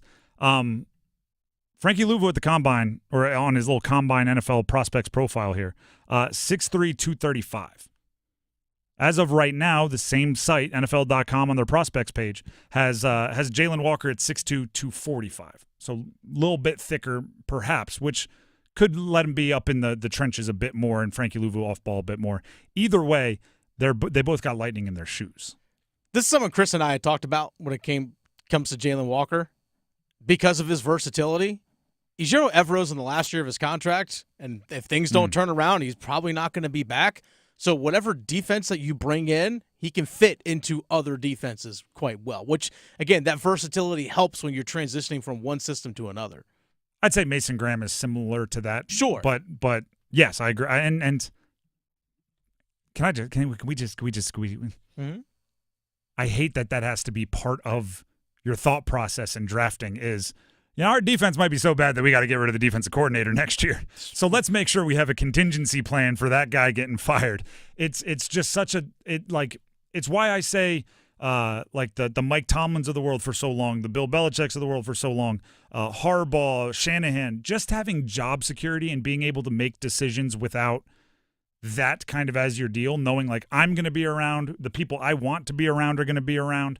I know what system we're going to run. It's a huge advantage. I hope Dave Canales knows that and has gotten some kind of backdoor assurance. Michael Williams, you heard a clip of that real fast. Jordan Reed on the Panthers Playbook podcast talking about the other Georgia product who might even have a higher upside than his teammate Jalen Walker. Michael Williams, 6'5", 260 pounds. He's a bit raw right now. His stats, if you just look at the box score, you're not going to be very impressed with him. He's never had over 5 sacks in a season. But just seeing this guy up close, I was there when they played Clemson in the season opener. He's probably going to have 36-inch arms. He looks like a pterodactyl type wingspan. That's the best way that I can put it. Like he was etched in stone. He's 6'5", 260. He reminds me a lot of Danielle Hunter when he was coming out of LSU. And if you remember, Danielle didn't have a lot of sack production at all. You have to have a lot of patience with Michael. He's already an NFL-ready run defender, so he's going to be able to play right away from a run game or a run defense aspect. But if you're looking for 10 to 12 sacks initially from him, he's probably not going to give you that. You have to be really patient with him. And, if you're picking inside the top 10, there's going to be a lot of fans that probably complain about that. They're going to want a player that can be more of an instant impact type. 6'5", 265, burst, speed, but not much production. We just played 3 clips from Jordan Reed talking about 3 different defensive players in the front 7 that could be potentials for the Panthers. To me, each one got progressively slightly lower floor, slightly higher ceiling, slightly lower floor, slightly higher ceiling. And with that, it becomes, what kind of team is Dan Morgan and Dave Canales? Right? We've heard of them being a developmental franchise. Does that mean taking the project and betting on themselves to turn it into the higher seed or higher piece? Or does that mean getting someone that can drop in right now and then try to develop them as incrementally as you can into something better? Stick around to find out. The draft is only 3 months away. Plenty of time. We'll talk about the receivers that'll be available. Let's see here. Offensive lineman that could be available, have to be an interior guy. Trading back could be an option. There's so much to get to and so little time. The Drive with Tim Donnelly, 99.9 The Fan. That was a mock draft Wednesday. Thank you to Jordan Reed and the Panthers Playbook guys, including Dennis, for getting us that audio. Before we move on, speaking of Dennis, here he is. Folks, it's back. It's better than ever. Who wants to win a custom motorcycle? It's pretty easy, folks. Dennis Cox here for my friends at Law Tigers. The Law Tigers, the Carolina Hurricanes, Tobacco Road Harley-Davidson, and Shiny Side Paint. They've teamed up once again, folks, to give one lucky fan a custom Caniacs motorcycle. Simple to enter. Just go to caniacsbike.com. Again, caniacsbike.com. You just enter to win right there. That's it. It's that simple, folks. It's a custom-built motorcycle, custom painted with the logos and colors of the Canes, white wall tires. It's absolutely gorgeous. Think of it on a beautiful sunny day like today, where the temperatures are the upper 60s, just cruising around town, your custom motorcycle, truly one of a kind. Just imagine that. And then go to caniacsbike.com and enter for your chance to win. Deadline is April 6th. The bike's going to be given away on the last home game of the year, right there on the ice. But don't wait. Go to caniacsbike.com. Law Tigers is a network of independent law firms who are members of the American Association of Motorcycle Injury Lawyers. Law Tigers is not a law firm. The Drive with Tim Donnelly, 99.9 The Fan, has the starting 5 coming up next, where we once again address UNC losing to PITT and more. Stick around. The Adam Gold Show. College sports is undergoing so many changes these days. From the economics to the number of games these guys play, the travel. What we need in college sports is more people like Bubba Cunningham, like a Jim Phillips at the ACC. Guys who have a vision and a compassion for the sport. We don't have enough of those people these days. The Adam Gold Show, weekdays starting at noon on 99.9 The Fan. What's this? We're expanding the North Carolina Education Lottery Winners Club. That's a pretty big wrecking ball. Well, with all these new scratch-offs, this place is going to be packed with new winners. Okay, let's go ahead and knock this wall down. This is where we're putting the polo field. Whoa, patience, Trixie. This month's tickets are loaded with $150 million in total prizes. The Winners Club awaits. Must be 18 to play. Approximate overall odds of winning range from 3.31 to 4.55. Problem gambling helpline 877-718-5543. It's time for the Coastal Scholar Athlete of the Month. This is Creighton Blackwell from Coastal Credit Union and 99.9 The Fan, and we're here at South Garner High School to celebrate our next Scholar Athlete of the Month. And that Scholar Athlete is Samayan Jones. It means a lot to me because my parents, they want me to do well and make it in life, so this is for them. I try to work hard in the classroom and on the court for them and do my best. He's never trying to bring no negative energy, and I feel like that's what makes him a more productive teammate. My teammates, they encourage me a lot because, I've been through injuries. They cheer me on because 2 games ago was my first time getting back on the court. So they cheer me on, encourage me every day. That's why I keep doing what I do. He was always there in practice, just cheering us up and just carrying us on for practice, even though he wasn't playing. So that just shows what type of guy he is. And then I have him in my class, so he's a great student as well. Just last week, one of his real good friends, he's like, Junior's just a good vibe, man. And that's what he is. Congratulations, Samayan. For over 20 years, 99.9 The Fan and Coastal Credit Union have been recognizing scholar athletes at Triangle area schools. If you'd like to nominate a high school athlete, text AWARD to 919-860-5326. That's AWARD to 919-860-5326. Mark your calendars. Saturday, February 1st for the KO Cancer Fund Celebration Walk at Wakement Soccer Park. Join us in celebrating survivors, caregivers, and those bravely fighting all cancers affecting women. Your participation funds life-saving research and expands access to quality care for the underserved in our community. Register at KO.com and be part of the movement to transform the narrative around the fight against cancer. Join us today in making a difference at KAYYOW.com.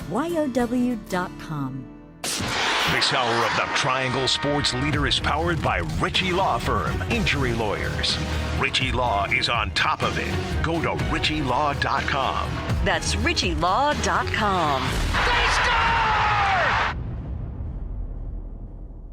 WCMC HD1 Holly Springs. Take us with you on the radio, Instagram, TikTok, Alexa, and YouTube. 99.9 The Fan, the Triangle Sports Leader. Good afternoon, everyone. I'm WRAL meteorologist Mike Mays. Beautiful day today, a little on the windy side. Mostly clear, chilly tonight, 36. Tomorrow is partly to mostly cloudy. There could be some spotty light rain by the end of the day. It's cooler, 61 the high, 70 on Friday. Weather update brought to you by Newcomb and Company, where your comfort is their business. Visit newcombandcompany.com. 5 o'clock check of your money. Dow Jones down 136 points to 44,713. It's 5 o'clock. Time to serve up the biggest sports stories of the day. Here comes your starting 5. The Drive with Tim Donnelly, 99.9 The Fan. UNC fans, get ready for the starting 5. Starting with number 5. Number 5. Count them. 1, 2, 3, 4, 5. Tar Heels down 1 and on the run. R.J. Davis going to try a long 3 in transition. Count it. We were looking right down the barrel, and he splashes it home. Now, earlier today, we talked about UNC losing to Pitt last night. And admittedly, and as occasionally happens, I got on a little bit of a roll, and we didn't even really play the Hubert Davis audio from the postgame. So, in the interest of hearing kind of the coach's view into what happened at the end of that UNC game, which was another game that they had a lead in the last few minutes that they were unable to pull out with a victory, Hubert Davis on the Tar Heel Radio Network talked about what he didn't like down the stretch of that game. Well, I like to look at the tape and just to be able to confirm what I think I saw. We just had too many turnovers, and they were pretty much pick sixes. 14 turnovers, and they got 22 points off of 14 turnovers. That's almost every time scoring a bucket. And then I thought we had some looks around the basket, and we just didn't make them. And so, the margin for error for this team is small, And, those little things of turning the ball over and missed layups really hurt you down the stretch. Careless with the basketball, missing shots down the stretch. There's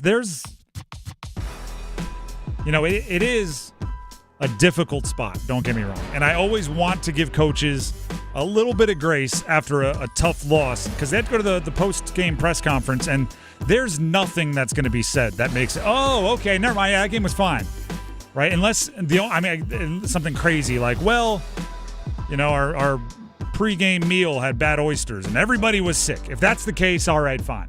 But other than revealing something like that, it's just, there's no excuse for losing the game that you have the lead that way against that team. But to just casually throw out things that, are cardinal sins to basketball teams. One possession game at the end, you're being careless with the basketball, and you just go, I don't love being careless with the basketball. It's like, what? You're just going to breeze through that one? It's like, why'd you lose the football game? Well, we had those, what was it? We had 9 turnovers, and it was a bad decision to go for it on 4th and 37. It's like, no, you can't just breeze through gargantuan issues here. Hubert Davis, Tar Heel Radio Network after the loss to Pitt, frustrated with the lack of ball movement on offense.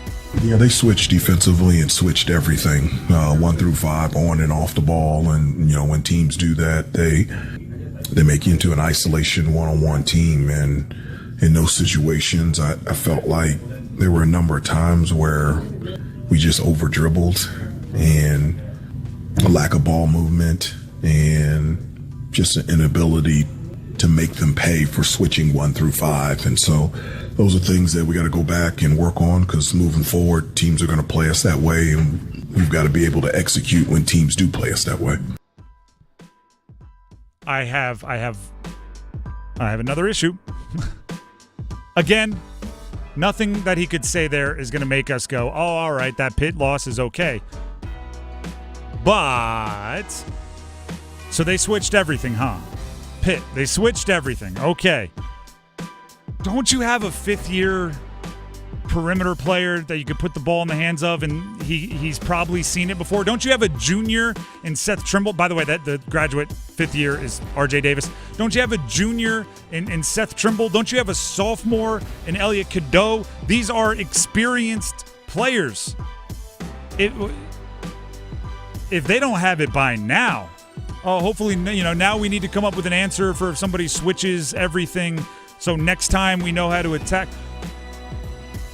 Was 5 years not enough for RJ Davis to figure it out, or 4 years under your coaching to get him to figure it out?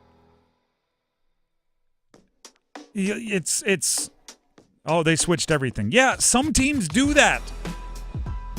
That's kind of going into a basketball season. Hey, guys, if they're going to switch everything, here's how we attack it. That's kind of like a thing you go over. Again, I keep relating it back to football. I played football in college. It's like, that second half, they kind of went to 2 high safeties, and we're going to have to get our senior quarterback back in the practice so we can figure out what to do against 2 high safeties. It's like, no. Freshman? Cool. If Ian Jackson was out there making bad decisions, fine. Freshman got to learn. Drake Powell? Sure. Yes. You got RJ Davis and Elliot Cadeau and Seth Trimble playing big minutes, and they do something unusual. Get the veterans out there and tell them to beat it. But isn't that also what you do in-game with all the media timeouts and stuff to adjust? Say, hey, guys, they're switching on everything. Let's do this. Here's what if they're switching everything, let's get one of their big guys on one of our small guys, and then the ISO isn't a bad thing. It's an advantage for us because you get to dust them on the perimeter. And by the way, that's like, I don't pretend to be a graduate level understander of basketball, right? I have not studied all of the tape of basketball. When I have those questions, I text people that know more than me, and I ask for answers. But I know for a fact switching wasn't created at halftime of that game and caught them by surprise. It's not like they came out, everyone was doing handstands or something, and you're like, whoa, I don't know what to do here. You should have an answer for that. See, it happened again. I got that UNC team is frustrating me. That's number 5. Let's get to number 4. 1, 2, 3, 4 all together. Off the Reed screen, hard drive and a dunk on Anselm eBay. That's some frustration, and that is the second technical foul. Hunter Salas is now ejected from the game. Speaking of frustration, that was Wake Forest getting beat handily by Louisville, and their best player got ejected after a frustration dunk, which I like, right? Take out all your anger on the rim. Try to get your team ignited. It was a great dunk. Then a little taunting. It was the second technical. He was ejected. You know what I failed to mention yesterday in previewing the Wake Forest-Louisville game?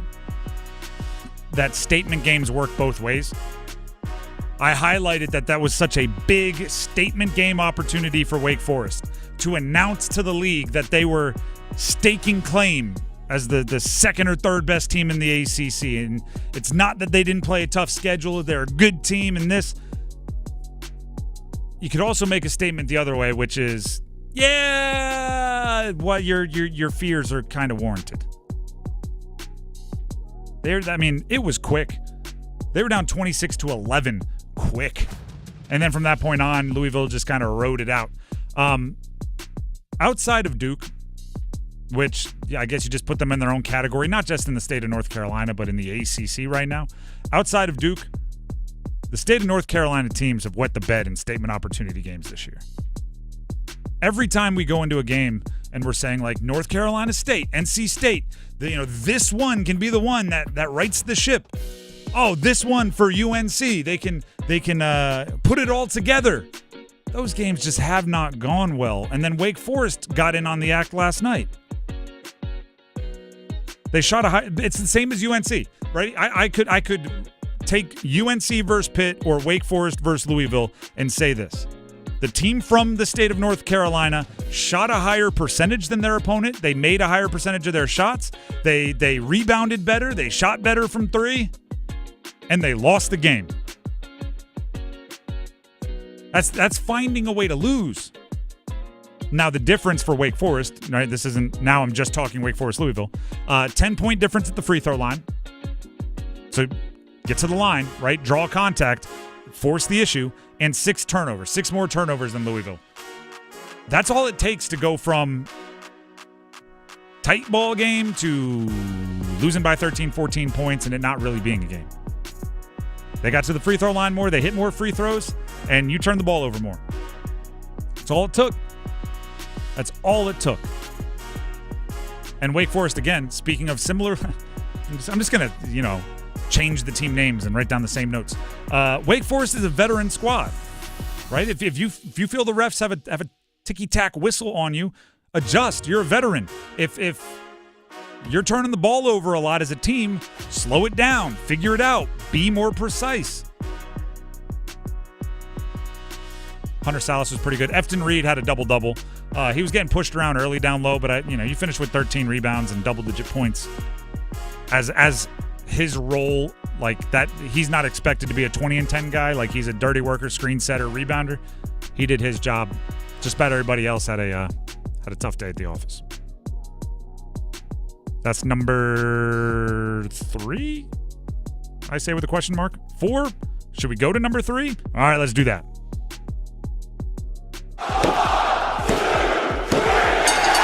Shovel pass to Hampton, wide open.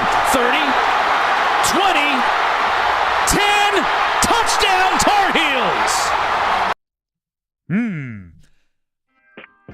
I could not go the show's length. We do 3 hours a day here on The Drive. Check us out every weekday, 3 to 6. And if you miss us then, YouTube, please, 99.9 The Fan. Subscribe while you're there.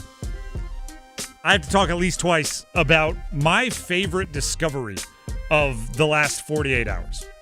Right? I comb through as much sports content as I can. I want to make sure there's no stone unturned for this show. I was watching the Senior Bowl practice yesterday. Okay? Senior Bowl is draft eligible football players get together, play an all-star game. Practices are just as important as the game for scouts and coaches and GMs, and they're all down there watching. It's in Mobile, Alabama. I'm watching. And I didn't know this player was even invited. I think they were a late addition to the roster. Because, right, like Ohio State, Notre Dame players that played all deep into the CFP decide not to go. Guys get hurt, whatever. They brought in Willie Lampkin. an offensive guard from UNC. Now, that in and of itself is not a story. He was an All-American, opened up holes for Omarion Hampton. You heard the highlight right before we started talking here. He's a really good player. But I didn't know Lampkin was going to be there, so I wasn't searching him out. I was searching for NC State's Anthony Belton, their offensive lineman, who had a good day today. I'm searching out some guys, Elijah Huzzy from UNC, the defensive back at the East-West Shrine Bowl. I'm searching those guys out to see how they're doing. I wasn't searching for Willie Lampkin. He stood out on his own. He is listed at, like officially measured and weighed in at the Senior Bowl, at 5 feet 10 inches tall, 270 pounds. Let's go. Now that's don't get me wrong, that's a big boy in life. That gives me some hope, Tim. There you go. He's a big dude if you see him walking around. At the Senior Bowl, in the offensive line, like when they're waiting for reps and he's waiting in line with the other NFL prospect offensive linemen, he looks like somebody brought their little brother. Like he looks small, right? These guys are 6'4", 320, 6'4", 320, 6'2", 315. He is 5'10", 270. And he's matched up in a one-on-one. This is like old school, almost like the drills that you're almost not even allowed to do anymore. Like two guys, boom, contact. Can you get to the quarterback? Can you stop him from getting to the quarterback? One-on-ones. He's matched up with Deion Walker from Kentucky, who is listed at, measured in at the Senior Bowl, 6 feet 7 inches tall, 342 pounds. That is a 72-pound advantage on Willie Lampkin. And I don't even know this is Willie Lampkin. I just see small guy, gargantuan human, and go, oh, I'm gonna watch this rep. let me pause what I'm doing else, put my phone down. I'm gonna watch this one. Lampkin stonewalled him. Now, I don't know if Lampkin had a great day. I didn't know I was supposed to be looking for him, but I will. I don't know if he went back up against Deion Walker and won or lost other reps. All I know is 5'10", 270 against 6'7", 342 with NFL scouts, executives, GMs, everybody watching. Willie Lampkin said, "You're not getting to the quarterback on my watch." And he stonewalled him. That's a heck of a job by Willie Lampkin. Put yourself out there. He didn't do the thing. By the way, this would be a like elimination from my board, okay? If I see you in line and you're like in the offensive line getting ready for a rep, and I see you counting defensive linemen, and you don't end up against the number one prospect on the defensive line, you're off my board. If you're sitting there counting, going like, let me find the kid from Division III Hobart. There we go. Let me make sure I am lined up against him. You're off my board. If I see you counting and you end up against like the number 4 projected pick in the NFL draft, I like that. Willie Lampkin didn't do that, right? He didn't go, all right, I want somebody good, but nobody at 6'7", 342. I'm 5'10", 270. Let me find somebody that's 315. I can go up. He walked up there against 6'7", 342 and locked him up. And I love it. That was number 3. Let's get to number 2. Just the two of us. Cooper chases to the right. He's got it. Draws Spillers into the paint to the rack to throw it down with 2 hands and stretch the lead to 4. Number 2. Battle of the Blues week. UNC at Duke this Saturday. 2 programs, especially since the beginning of the year, moving in kind of opposite directions. They started, it's actually kind of fair. They started, you could say, even. If you go to the preseason polls, I should say, Duke was number 7 in the country. UNC was number 9. Yes, they're right there with each other. That's, I mean, they're not next door neighbors, but they're on the same cul-de-sac. Since then, UNC, I believe they're not a tournament team. Duke has played their way into likely the number 1 seed in the East. Like when the standings, if they were to come out today, they'd be playing in Raleigh for their opening games. That's how different these 2 seasons have gone. Now, Dennis, I got on a run earlier. I know we were planning on talking about the differences in the Hubert Davis era and the John Shire era, and you had some thoughts. Did you agree or disagree with anything that I was going at earlier? Or what's your take on kind of the Hubert era, the last 4 seasons at UNC, versus the Shire era, the last 3 years at Duke? There's nothing so far over the last 4 years of UNC basketball that gives you any sense of stability.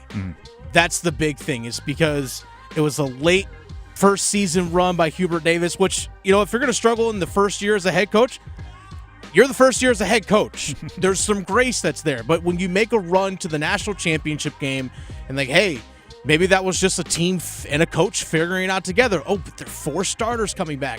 And then you completely miss the tournament and you elect not to go to the NIT.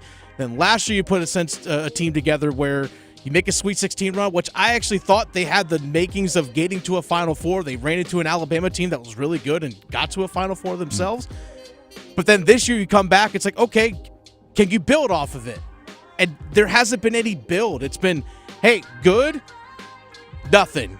Pretty good, and then right now it's a whole lot of nothing for them. Whereas in Duke's case, year 3 of John Shire, it's been progress. It's been constant progress and progression. You look at it from a recruiting standpoint. You look at it just how things are on the court, the adjustments that John Shire can make, his willingness to make adjustments to, hey, guys, we haven't done a 2-3 zone yet. Let's try it. Let's do it. And his team be successful with it.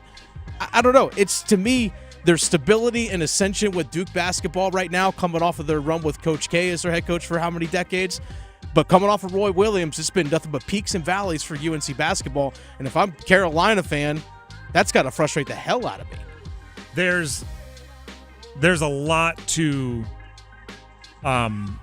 discuss there. What I would say is, the improvement is in the execution for John Shire, right? Because you said, recruiting, and I don't say this lightly, it really can improve for Duke, right? Last year they had the number 2 recruiting class in the country. This year they had the number 1 recruiting class in the country. I guess you could call that improvement, but you could also say, they're going to be elite recruiters. John Shire, part of the reason he got the job is because of how good a recruiter he was as an assistant. It's about the nuance. It's about seeing the whole field. I've talked about it a bunch. I think their personalities fit better. In the past, I think John Shire got caught up with, let me get the most talent at every position, without thinking oh, we have no one here that doesn't mind yelling at people, or we have no one here that is calm. Everybody's skittish. Whatever it is, you need to see the whole field. He's doing a better job of that. It's the improvement you're talking about. Hubert Davis, no offense, they don't have enough bigs, right?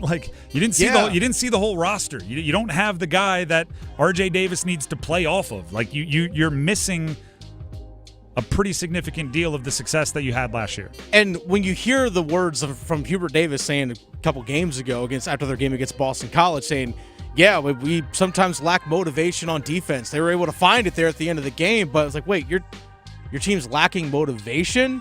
And then you have Jay Williams in the broadcast yesterday saying that this game feels over and it's only a 4-point game and there's 29 seconds left. I understand Jay Williams was a Duke guy, but he wasn't wrong. And that's the thing. It's wait a second. Where's your hold on the program? That's the big thing. Do you know what's the best part of it? The rivalry game is coming up on Saturday. Yep. Put it all aside. If you go out there and you manhandle Duke this year, there'll be people singing your praises by Saturday night, right after the game. They'll be toasting to Hubert Davis and this year's squad for ruining, playing spoiler to that perfect ACC season Duke has going on. It's gonna be a fun week breaking all of that down. We do expect to hear from Jay Will tomorrow. Yes. So that'll be here on the show. Tune in for that. Now let's get to number 1. Go on! Now the Canes with 34 seconds left. Back in. Rantanen waits. Svechnikov, he scores! What a setup by Mikko Rantanen! Andrei Svechnikov's second of the game have come from the new additions. What a pass by Mikko Rantanen to spot Shesterkin was out of it. If you need proof that the mental side of professional sports is just as important as talent and physicality, watch last night's game for the Canes. And here's what I mean by that. It's actually funny. So I played college football. My wife played college lacrosse or college field hockey. So she is, and I tell her all this all the time, and she won't be surprised if she's listening. She is obsessed with the mental impact of things. If I'm watching UNC, and I'm like, geez, RJ Davis just isn't what he is last year, isn't what he was last year. She, without fail, will go, well, do you think there's something going on? Like, is there a rift on the team? Is he not focused? Is there something that's rattling him? When sometimes I'm the opposite, right? I'm so like structured talent. I'm going like, well, he doesn't have the post player to play off of, and he needs to have a double team worthy player down low, which gives him the space to knock down shots. And she's going like, well, that player who's gone, was that his friend? Is that somebody that he would vent to? Right? We get both sides of it. Last night, we got both sides of it for the Canes, right? The truth is it's probably somewhere in the middle, right? The mental side of it, being in a good headspace, having players that are great for culture and chemistry is important. And also, you need to have the X's and O's, the scheme that fits the talent, and you need to have the talent and all that, right? It's both. Canes had it last night because something like the Mikko Rantanen trade, which obviously brought in Taylor Hall as well, it not only infuses a couple of very, very good hockey players into your lineup, right? Which is where I go. I go to like, now they have this gravitational pull towards one of the best point-producing wingers in the league, and that's going to open up space for blah, blah, blah. And, now they have Taylor Hall to ignite some high hockey IQ and vision into their whatever line he ends up being on. They're like, 3.5 line, whatever you want to call it last night. They were rolling out with 11 forwards. It was a really, really hockey-oriented conversation for me. And then you watch last night, and you're like, wait a second, Freddie's playing great. He's not new. He's making toe saves. He's stoning Zibanejad with a fast break. He's coming off injury a couple of games ago. And then you're like, wait, Svetch is in the right spot so often, and he is buzzing. He's not new, right?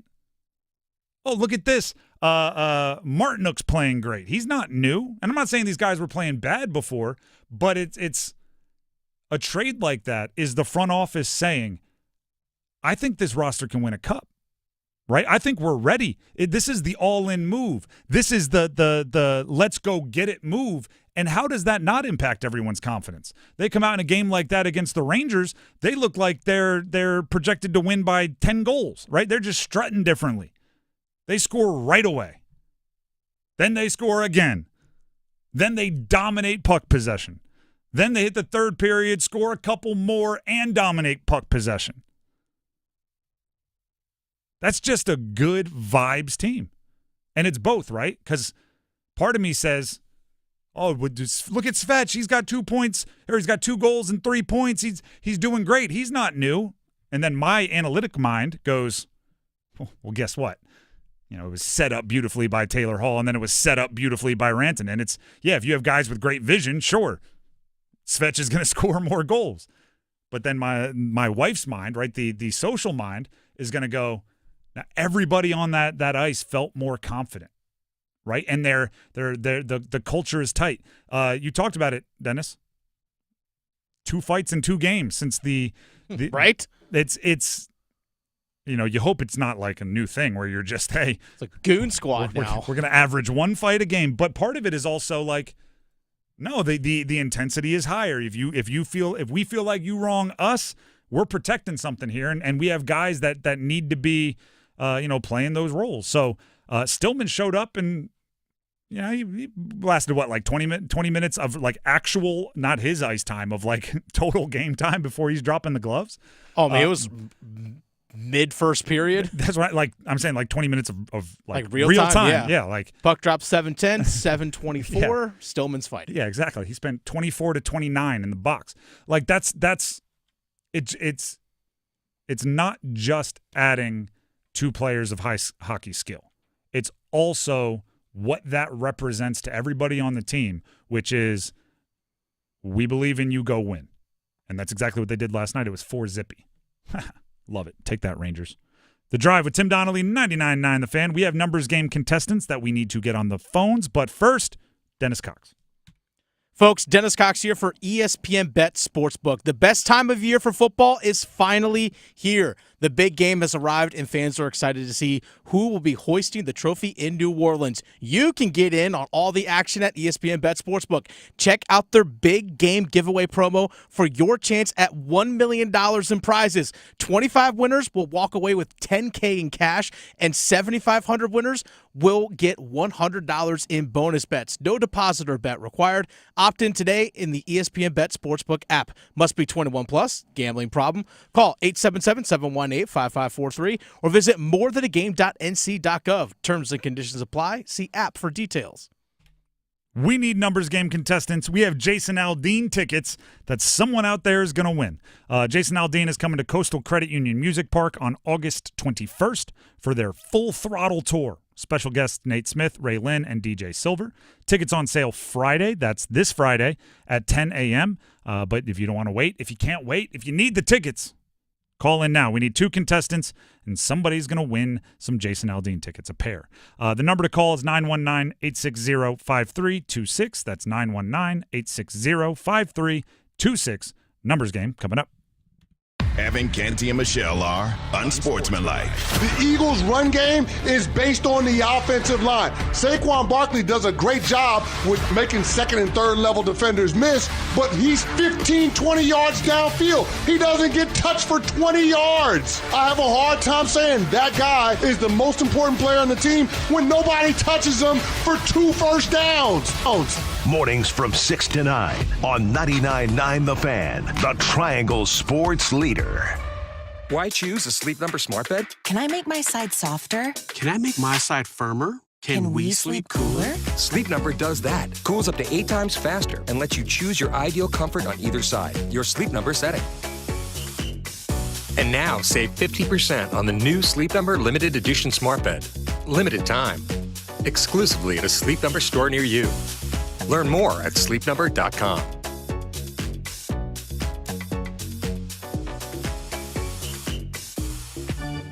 Love baseball? You'll love this. The Durham Bulls are hiring for the 2025 baseball season for all kinds of part-time positions that let you be a part of the fun and excitement at DBAP. Come out to the 2025 Durham Bulls Job Fair this Saturday, February 1st at the PNC Triangle Club inside Durham Bulls Athletic Park from 10 a.m. to 2 p.m. Bring your enthusiasm and be ready for on-the-spot interviews. Step up to the plate and come out this Saturday. Your new job is waiting at the Durham Bulls. See you at the ballpark.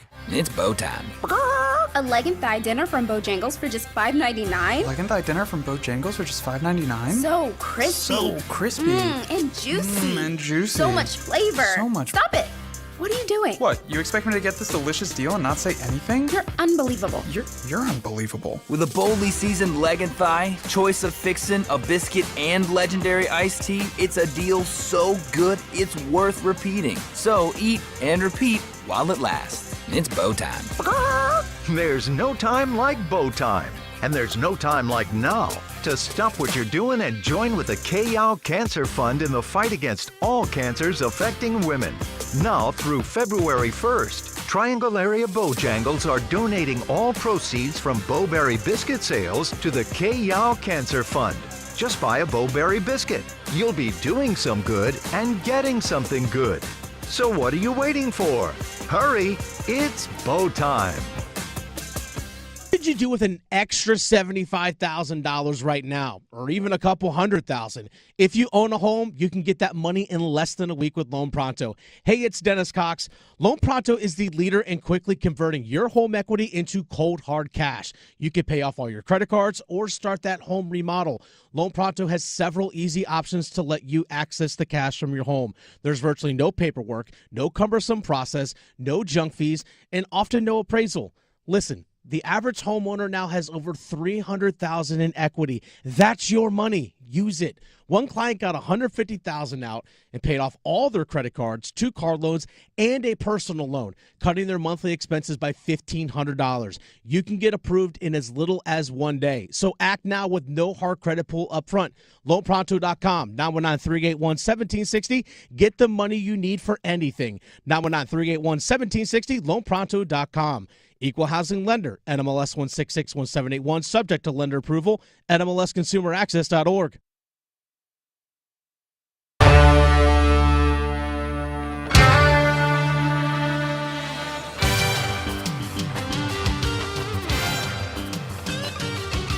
The Drive with Tim Donnelly, 99.9 The Fan. It is time to play the numbers game. And our contestants for the day are Dave in Fuquay and Jacob in Nightdale. And they will be competing for Jason Aldean tickets, who is coming to Coastal Credit Union Music Park on August 21st for the Full Throttle Tour. Special guests Nate Smith, Ray Lynn, and DJ Silver. Tickets on sale this Friday, but either, as I said, Dave in Fuquay or Jacob in Nightdale will win a pair right now. We have to ask a question. Dennis will pick his favorite answer. That person will get to go first. We will start with Dave in Fuquay. Dave, are you there? Yep, here. All right, so the question for today is, I'm obsessed with a Senior Bowl play from Willie Lampkin, who's from UNC. He is 5'10", 270-pound, trying to play offensive line in the NFL. I love it. He stonewalled the Giant. My question for you is, who is the best little man in sports history? Somebody who is known for diminutive size, could be any sport, any era, that you think is like just the best. Allen Iverson. Very good one. Very solid. If you knew how obsessed I was with the Sixers in 2001, and if you knew I was the judge, that would have been a great answer. But Dennis is the judge, so we'll see if it's a great answer. That goes to Jacob in Nightdale. Jacob, are you there? Yes, sir.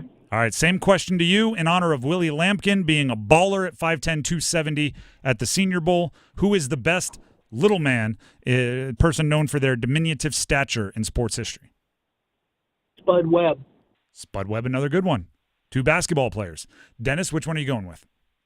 By the way, options could have been Doug Flutie would have been a good one. By the way, the correct answer is Muggsy Bogues. Muggsy Bogues would have been a good one, especially Hornets. What was it? And Wake Forest. Earl Boykin would have been a good one. There's some cool guys out there. I got to go Spud Webb on this one. Spud Webb? Dude, winning the dunk contest at, 5'7"? Yeah, I got to go Spud Webb on this one. I was a huge Allen Iverson fan, though, by the way. That was a great answer. Yeah. My peak of, like, knowing every player on the roster and everything about him, that like, 01 Sixers team, Speedy Claxton, Mutombo, George Lynch, Tyrell. No, he was not on that team. No. Tyrone Hill, Aaron McKee. That squad was my squad. Eric Snow, don't forget. There was McCullough and Geiger around that time. Anyway, I'm just naming old Sixers at this moment. And instead, we was on the Knicks at that time. We will get to the numbers game. Yeah, Eastern Conference rival. We didn't mess with that. That's I remember the Knicks Sixers match. Allen Houston, Ewing. Anyway, Dave and Fuquay, you get to go second because Jacob and Nightdale is going to go first. Said that in a reverse order. Jacob, are you ready to pick a category? Jacob. All right, what were the categories? All right, the categories for you to choose from are NFL, great year one kid. These are all rookies this past year. NFL, played in Super Bowls but never won a Super Bowl. NBA, Team USA from the Rio Olympics, that's 2016. Or NHL, Hurricanes only. NFL, played in the Super Bowl but never won one. All right, these are all players, as the category says, that reached the Super Bowl but did not win the Super Bowl. I'll give you the team and the player. Give me the jersey number as quickly as you can. 30 seconds on the clock. 1 pass if you need it. Any questions before we get started? No, sir. All right, your time will start when you hear the horn. Jalen Hurts, Philadelphia Eagles. 1. Correct. Randy Moss, New England Patriots. 81. Correct. Julio Jones, Atlanta Falcons. 11. Correct. Joe Mixon, Cincinnati Bengals. 32. Incorrect. Champ Bailey, Denver Broncos. 24. Correct. Joe Mixon, Cincinnati Bengals. 30. Incorrect. Joe Mixon, Cincinnati Bengals. 28. Does it count? After the buzzer. Oh! After the buzzer. Dang it. 28 was the number we were looking for. Oh, man. That's all right. I don't know why we're so upset. 4 out of 5 is a really good score. Obviously, we're bummed about the perfect score, but 4 out of 5 is really good. If you are playing at home for Jalen Hurts, we would have accepted number 1 or number 2. He's worn both. Right. Mixon, number 28 is what we were looking for there. Go ahead and stay on the line. Okay. We'll see if it holds up. Still very much alive for the Jason Aldean tickets. And that brings us to Dave and Fuquay. Dave, are you there? Yep. All right. The categories remaining for you to choose from are NFL, great year one, kid. Those are all rookies from this past year. NBA, players that were on Team USA in the Rio Olympics, that's 2016, or NHL Hurricanes only? NBA, all from the 2016 Rio Olympics. As I often say for these Olympic categories, we're not looking for their Olympic number, okay? I'm going to say an NBA team and a player. You give me the jersey number when they were on that team. That's what we're looking for. We'll do that. 30 seconds. One pass if you need it. You need all 5 for the win. Any questions before we get started? Nope, let's go. All right, your time will start when you hear the horn. Draymond Green, Golden State Warriors. 28. Incorrect. Kyrie Irving, Cleveland Cavaliers. 3. Incorrect. Draymond Green, Golden State Warriors. 30. Incorrect. Kyrie Irving, Cleveland Cavaliers. 1. Incorrect. Draymond Green, Golden State Warriors. 18. Incorrect. Kyrie Irving, Cleveland Cavaliers. 9. Incorrect. Draymond Green, Golden State Warriors. Pass. Jimmy Butler, Chicago Bulls. 6. Yeah, that's an offer. Draymond Green, number 23 with the Warriors. Kyrie Irving, Cleveland Cavaliers, number 2. And Jimmy Butler didn't get much shot at that one, but he wore number 21 with the Bulls. Tough break for you, but hopefully you had a good time. Yeah, thank you. All right, appreciate it. Call back in, try again. Your personal best isn't out of reach. All right, there's one way to look at it, right? Sometimes you run an 8-minute mile. You're like, only go up. Now I only got to run a 7:59. Congratulations to Jacob in Nightdale. Jacob, congrats. Thank you. I know you didn't get the perfect score, and we were all bummed about it, but you still get to go see Jason Aldean. Yeah, my wife will like that. Oh, there you go. Score points. Say. That's right. Yeah, don't let her know you won them. You paid a ton of money. Not. There you go. All right, go ahead and stay online. Dennis has some info he needs to grab from you. By the way, this is how close it was. I pulled up the tape just Okay. to make sure Jacob did not get 5. You'll hear the buzzer go off just before he starts answering. 28? So close. That is close. I'm talking fractions of a second. That is close. Okay, get the shot off before the buzzer. Yeah, we had to go back and we saw the lights light up behind the backboard, the red lights. It's brutal. Still, 4 out of 5 is good, and he got the tickets. I don't know why we're acting like he deserves some kind of pity parade.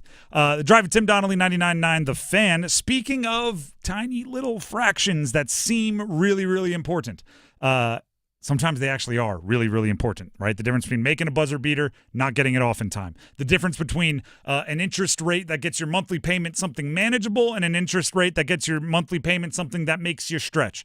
Gordon Miller and Miller Lending want to help out. I'm Tim Donnelly here for Miller Lending, and that's just one way that Miller Lending helps out, right? I talk to you often about the no closing cost loans, which are just that, no closing costs that Miller Lending offers, but also they're a broker, right? Which means they can go out and shop for the best rate from 25, 30 different lenders, right? You may have somebody that works in the mortgage business, your cousin Frank, your next door neighbor, the person that you go to the gym with, and they're offering you a rate and you think, oh, they must be getting me the best rate. Well, shop around, right? You want to talk to your neighbor and your cousin and your guy from the gym or lady from the gym and your whoever. Miller Lending does that for you, right? As a brokerage, they go out and find the best rate from a bunch of different lenders and bring that to you. Could be the difference, right? It may seem like a minuscule amount, right? 1/10 of a percent, 1/4 of a percent, but that over the length of a mortgage could be significant savings for you. So let Miller help out. Give them a call, 919-447-3377. That's 919-447-3377, or you can visit them online at millerlending.com. That's millerlending.com. Miller Lending is an equal housing lender, NMLS number 250-2146. We're going to take a break. When we come back, Mikko, Rantanen, Taylor, Hall. 2 games in to their Canes careers. How good could it get? Stick around.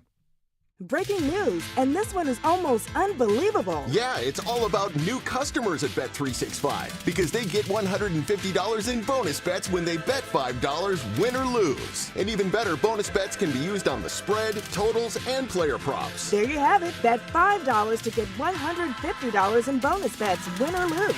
And see why. It's never ordinary at Bet365. 21 plus only. Must be physically located in North Carolina. Gambling problem? Call 1-877-718-5543 or visit morethanagame.com. diamond.nc.gov. T&Cs apply. To understand what makes Diamonds Direct different, you have to understand our history. It goes back 60 years to a renowned diamond cutter overseas. From there came years of diamond cutting, manufacturing, and wholesaling, supplying exquisite fine diamonds only to high-end jewelers. Then eventually the wholesalers started selling direct to the public, and that started a revolution. Today, we are a global diamond powerhouse with hundreds of thousands of customers and an impeccable reputation. But our core values are the same as always. Our diamonds are the highest quality cut by the best craftsmen. Our prices are the most compelling. Our selection is staggering. Our warranties and guarantees are rock solid. And our people are laser focused on helping you find the diamond of your dreams. We invite you to experience a jewelry shopping experience unlike any other. Showroom hours, directions, and more online at diamondsdirect.com. Official jeweler of the Carolina Hurricanes and proud sponsor of NC State Athletics. And proud to call the Triangle home. Diamonds Direct. Your love, our passion. Mornings can start feeling the same. Wake up, brush teeth, go to work. But with breakfast from Wendy's, it's like, wake up, brush teeth, Baconate with a breakfast Baconator. Roll with a sausage breakfast burrito. Buddy it up with a honey buddy. Or get seasoned with seasoned potatoes. And then go to work. Sorry. When you're ready for a fresh wake-up call, gotta be Wendy's. At participating U.S. Wendy's during breakfast Prescriptions hours. require an online consultation with a healthcare provider who will determine if appropriate. Restrictions apply. See website for details and important safety information. Price varies based on product and subscription plan. Did you know that 1 in 4 people seeking treatment for ED are under 40? Hims can help. Get started at hims.com/joy. Through hims.com, you can access a full range of treatment options for ED, including daily or as-needed meds through a 100% online process. To start your free online visit and save up to 95%, go to hims.com/joy. Milo's Rewards Week is coming, and it's kind of a big deal. Members, get ready for 7 days of up to 40% off store-wide on hundreds of items. Save on the top brands in bath, tools, paint, and more. Our biggest member deals are on January 30th through February 5th. So if you're not a loyalty member, now's the time to join for free. Lowe's knows home improvement. Loyalty program subject to terms and conditions. Details at lowes.com/terms. Subject to change. Jackson Hewitt makes taxes feel like a yacht rock song. April breeze, give me my biggest tax refund, please. You, me, and a lifetime accuracy guarantee. And now get $100 just to try Jackson Hewitt. Does your tax person do that? Say goodbye to that no guarantee tax guy. Ready to sail through tax season? Go to Jackson Hewitt and you'll be limited time offer for new clients. Participating locations only. Terms at jacksonhewitt.com. You still thinking job change in the new year? Yeah, I need something that's in high demand and more stable in this economy. IT? Yeah, cybersecurity, maybe even AI. That's what I did. Really? How? Went to My Computer Career. You don't need any prior experience, and you could start your new career in a matter of months. A lot of IT pros go to school there, too, to level up. Sweet. Are classes online or on campus? Both. Wow, I'll check it out. Thanks. Make this your year. Take the free career evaluation now at mycomputercareer.edu. Financial aid is available for qualified students, including the GI Bill. And a chance here was Aho. That'll be kept in. Bouncing puck. Aho settles it down. He scores! What a quick release. Sebastian Aho on the board. And Carolina extends their lead to 3-0 in the third.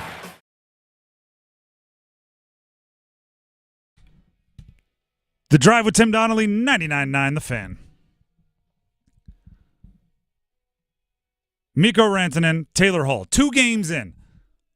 Do you know what they actually, I believe, they probably traveled back late last night after the game. Hey, they got to see Raleigh. How about that?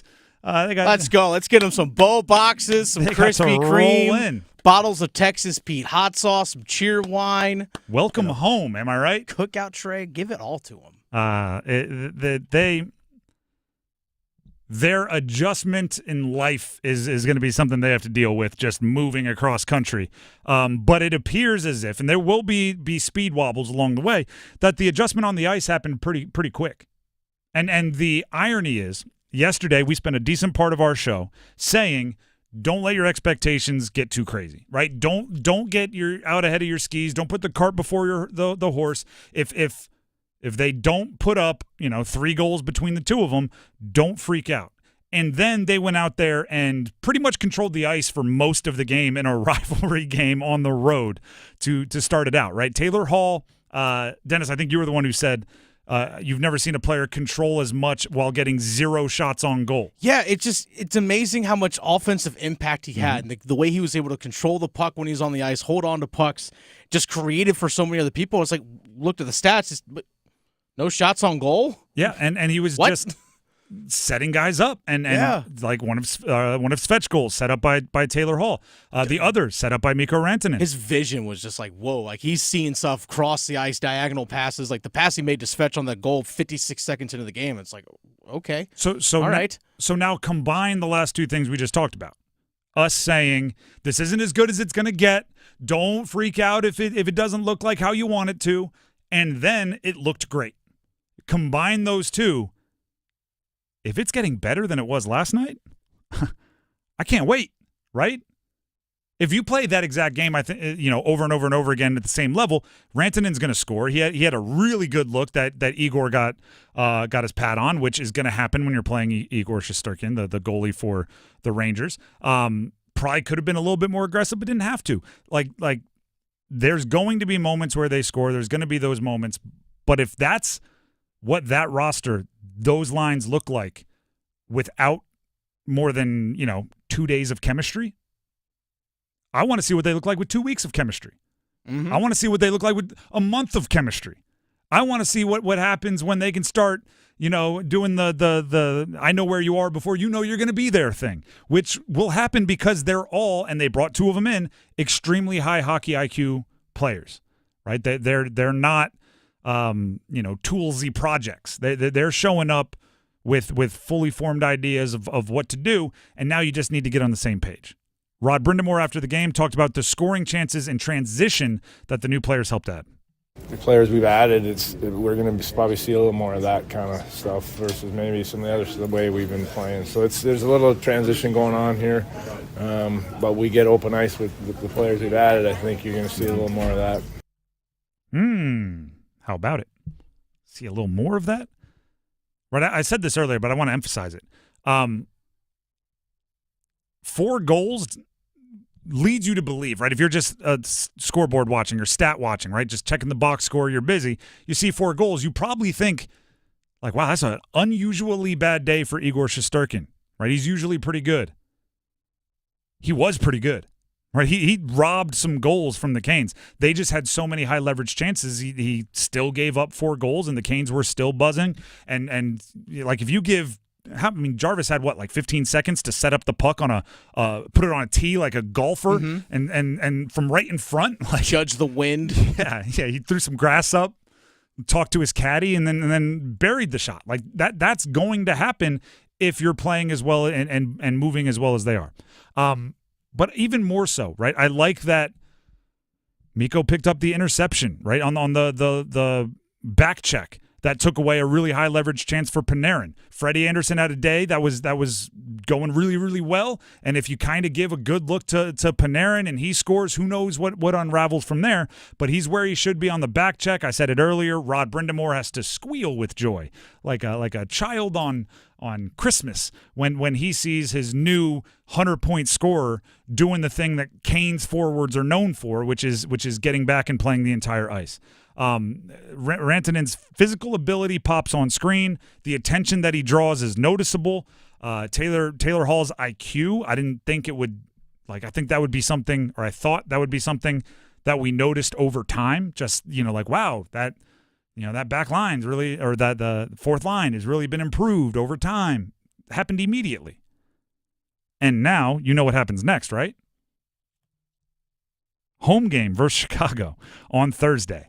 Where'd Taylor Hall just come from? Oh, yeah, Chicago. Who else is over there with Chicago? Oh, yeah, Teuvo Teravainen. This game is another one that's going to feel big. The pop when Mikko Rantanen is introduced is going to be huge. There's going to be a ton of energy in that building. And if we're looking for the next step from the Rangers game, I want to be there. I want to watch. I want to tune in just to know what the next step could be. We're still waiting on the first goal for either of the new guys. If either of those happens Thursday at home and when Chicago's in town, be ready for the Lenny to go bananas. Place is going to be nuts. It really is, and it is just a matter of time. Like, it's going to happen, and the next 2 games are home. Building off of games is important, right? Seeing what you did, getting more comfortable, doing it better next time. I want to see how far that can go. I would love to see tomorrow when they play Chicago, Taylor Hall against his old team. I know you love yourself a good storyline. I love a narrative. I love a narrative. You love it. I might bet anytime goal scorer for Taylor Hall. Like, watch him get 2. Rantanen gets 1-1, and Canes win it 5-1. Place just bumping. 5-1 would be nice. 5-0. Why? I mean, why not? Yeah, I was just gonna say we're gonna give Freddie a shutout. Let's go ahead and give Piotr one. I mean, I don't want to push it. Yeah, 5 wasn't pushing it. At 5-1 against Chicago? No, that's not actually. That's funny. This place just. There you go. Club Lenovo, baby. Let's go. Vibes are high, but should I do the wet blanket thing real quick? No. It's not going to be linear. Every game is not just going to be better than the next. There will be hiccups. There will be speed bumps. Big sample size sport. But I'm still jacked up. I'm still excited. It's okay. 5-2 against Chicago. Go down 1-0 and then win 5-0. Or 5-1, I mean. The Drive with Tim Donnelly, 99.9 The Fan. We have Wolfpack Weekly at 6, so let's quickly hear from our very own Dennis Cox. Folks, Dennis Cox here for my friends over at Law Tigers. You've probably heard me say it before, but if you missed it, I'm going to remind you. I'm going to let you know right now. You have a chance to win a custom motorcycle. Not just any custom motorcycle, a custom Caniacs motorcycle. The Carolina Hurricanes, Law Tigers, Tobacco Road, Harley-Davidson, Shiny Side Paint, they've all teamed up together once again to give one lucky fan a custom Caniacs motorcycle. It's simple to enter, folks. Just go to caniacsbike.com for your chance to enter. You'll see pics of the bike right there on the site, but if you actually want to see the bike, go to Tobacco Road, Harley-Davidson, right here in Raleigh. It's where I bought my motorcycle. Great group of people over there. They got the bike on display. It's custom built by those folks, and I'm proud to say that the motorcycle that I bought was originally designed here in Raleigh at Tobacco Road, Harley-Davidson. So I know they can put together a quality bike, and it was custom painted from Shiny Side Paint, also located right there next to Tobacco Road, Harley-Davidson. Ashley did a phenomenal job putting this bike together. Just go to caniacsbike.com. You have until April 6th to enter. The bike's going to be given away on the ice live, the last home game of the year. But don't wait. Go to caniacsbike.com. Enter for your chance to win this custom motorcycle. Law Tigers is a network of independent law firms who are members of the American Association of Motorcycle Injury Lawyers. Law Tigers is not a law firm. The Drive with Tim Donnelly, 99.9 The Fan, coming to a close. But Overdrive is not up next because Wolfpack Weekly coming up 6, so in just a little under 5 minutes, with Kevin Keats. You'll hear from the head coach of the NC State Wolfpack as their season is taking a downward turn. It's what 5-6 straight losses, and he'll be explaining his thoughts, his feelings, how he sees it coming up next. So enjoy that. Enjoy the evening. We'll be back tomorrow for a Thursday edition of the show. We do expect to hear from Jay Will. See ya. Listen for the Did He Just Do That? Johnson trying to step back for a 3. Bring it up. Left side. Boy, that was cold-blooded. The deep looks from downtown. Damas from the right block. Gives to Hawkins. Straight on. Triple. Good. They left him open, and he makes him pay. The Get That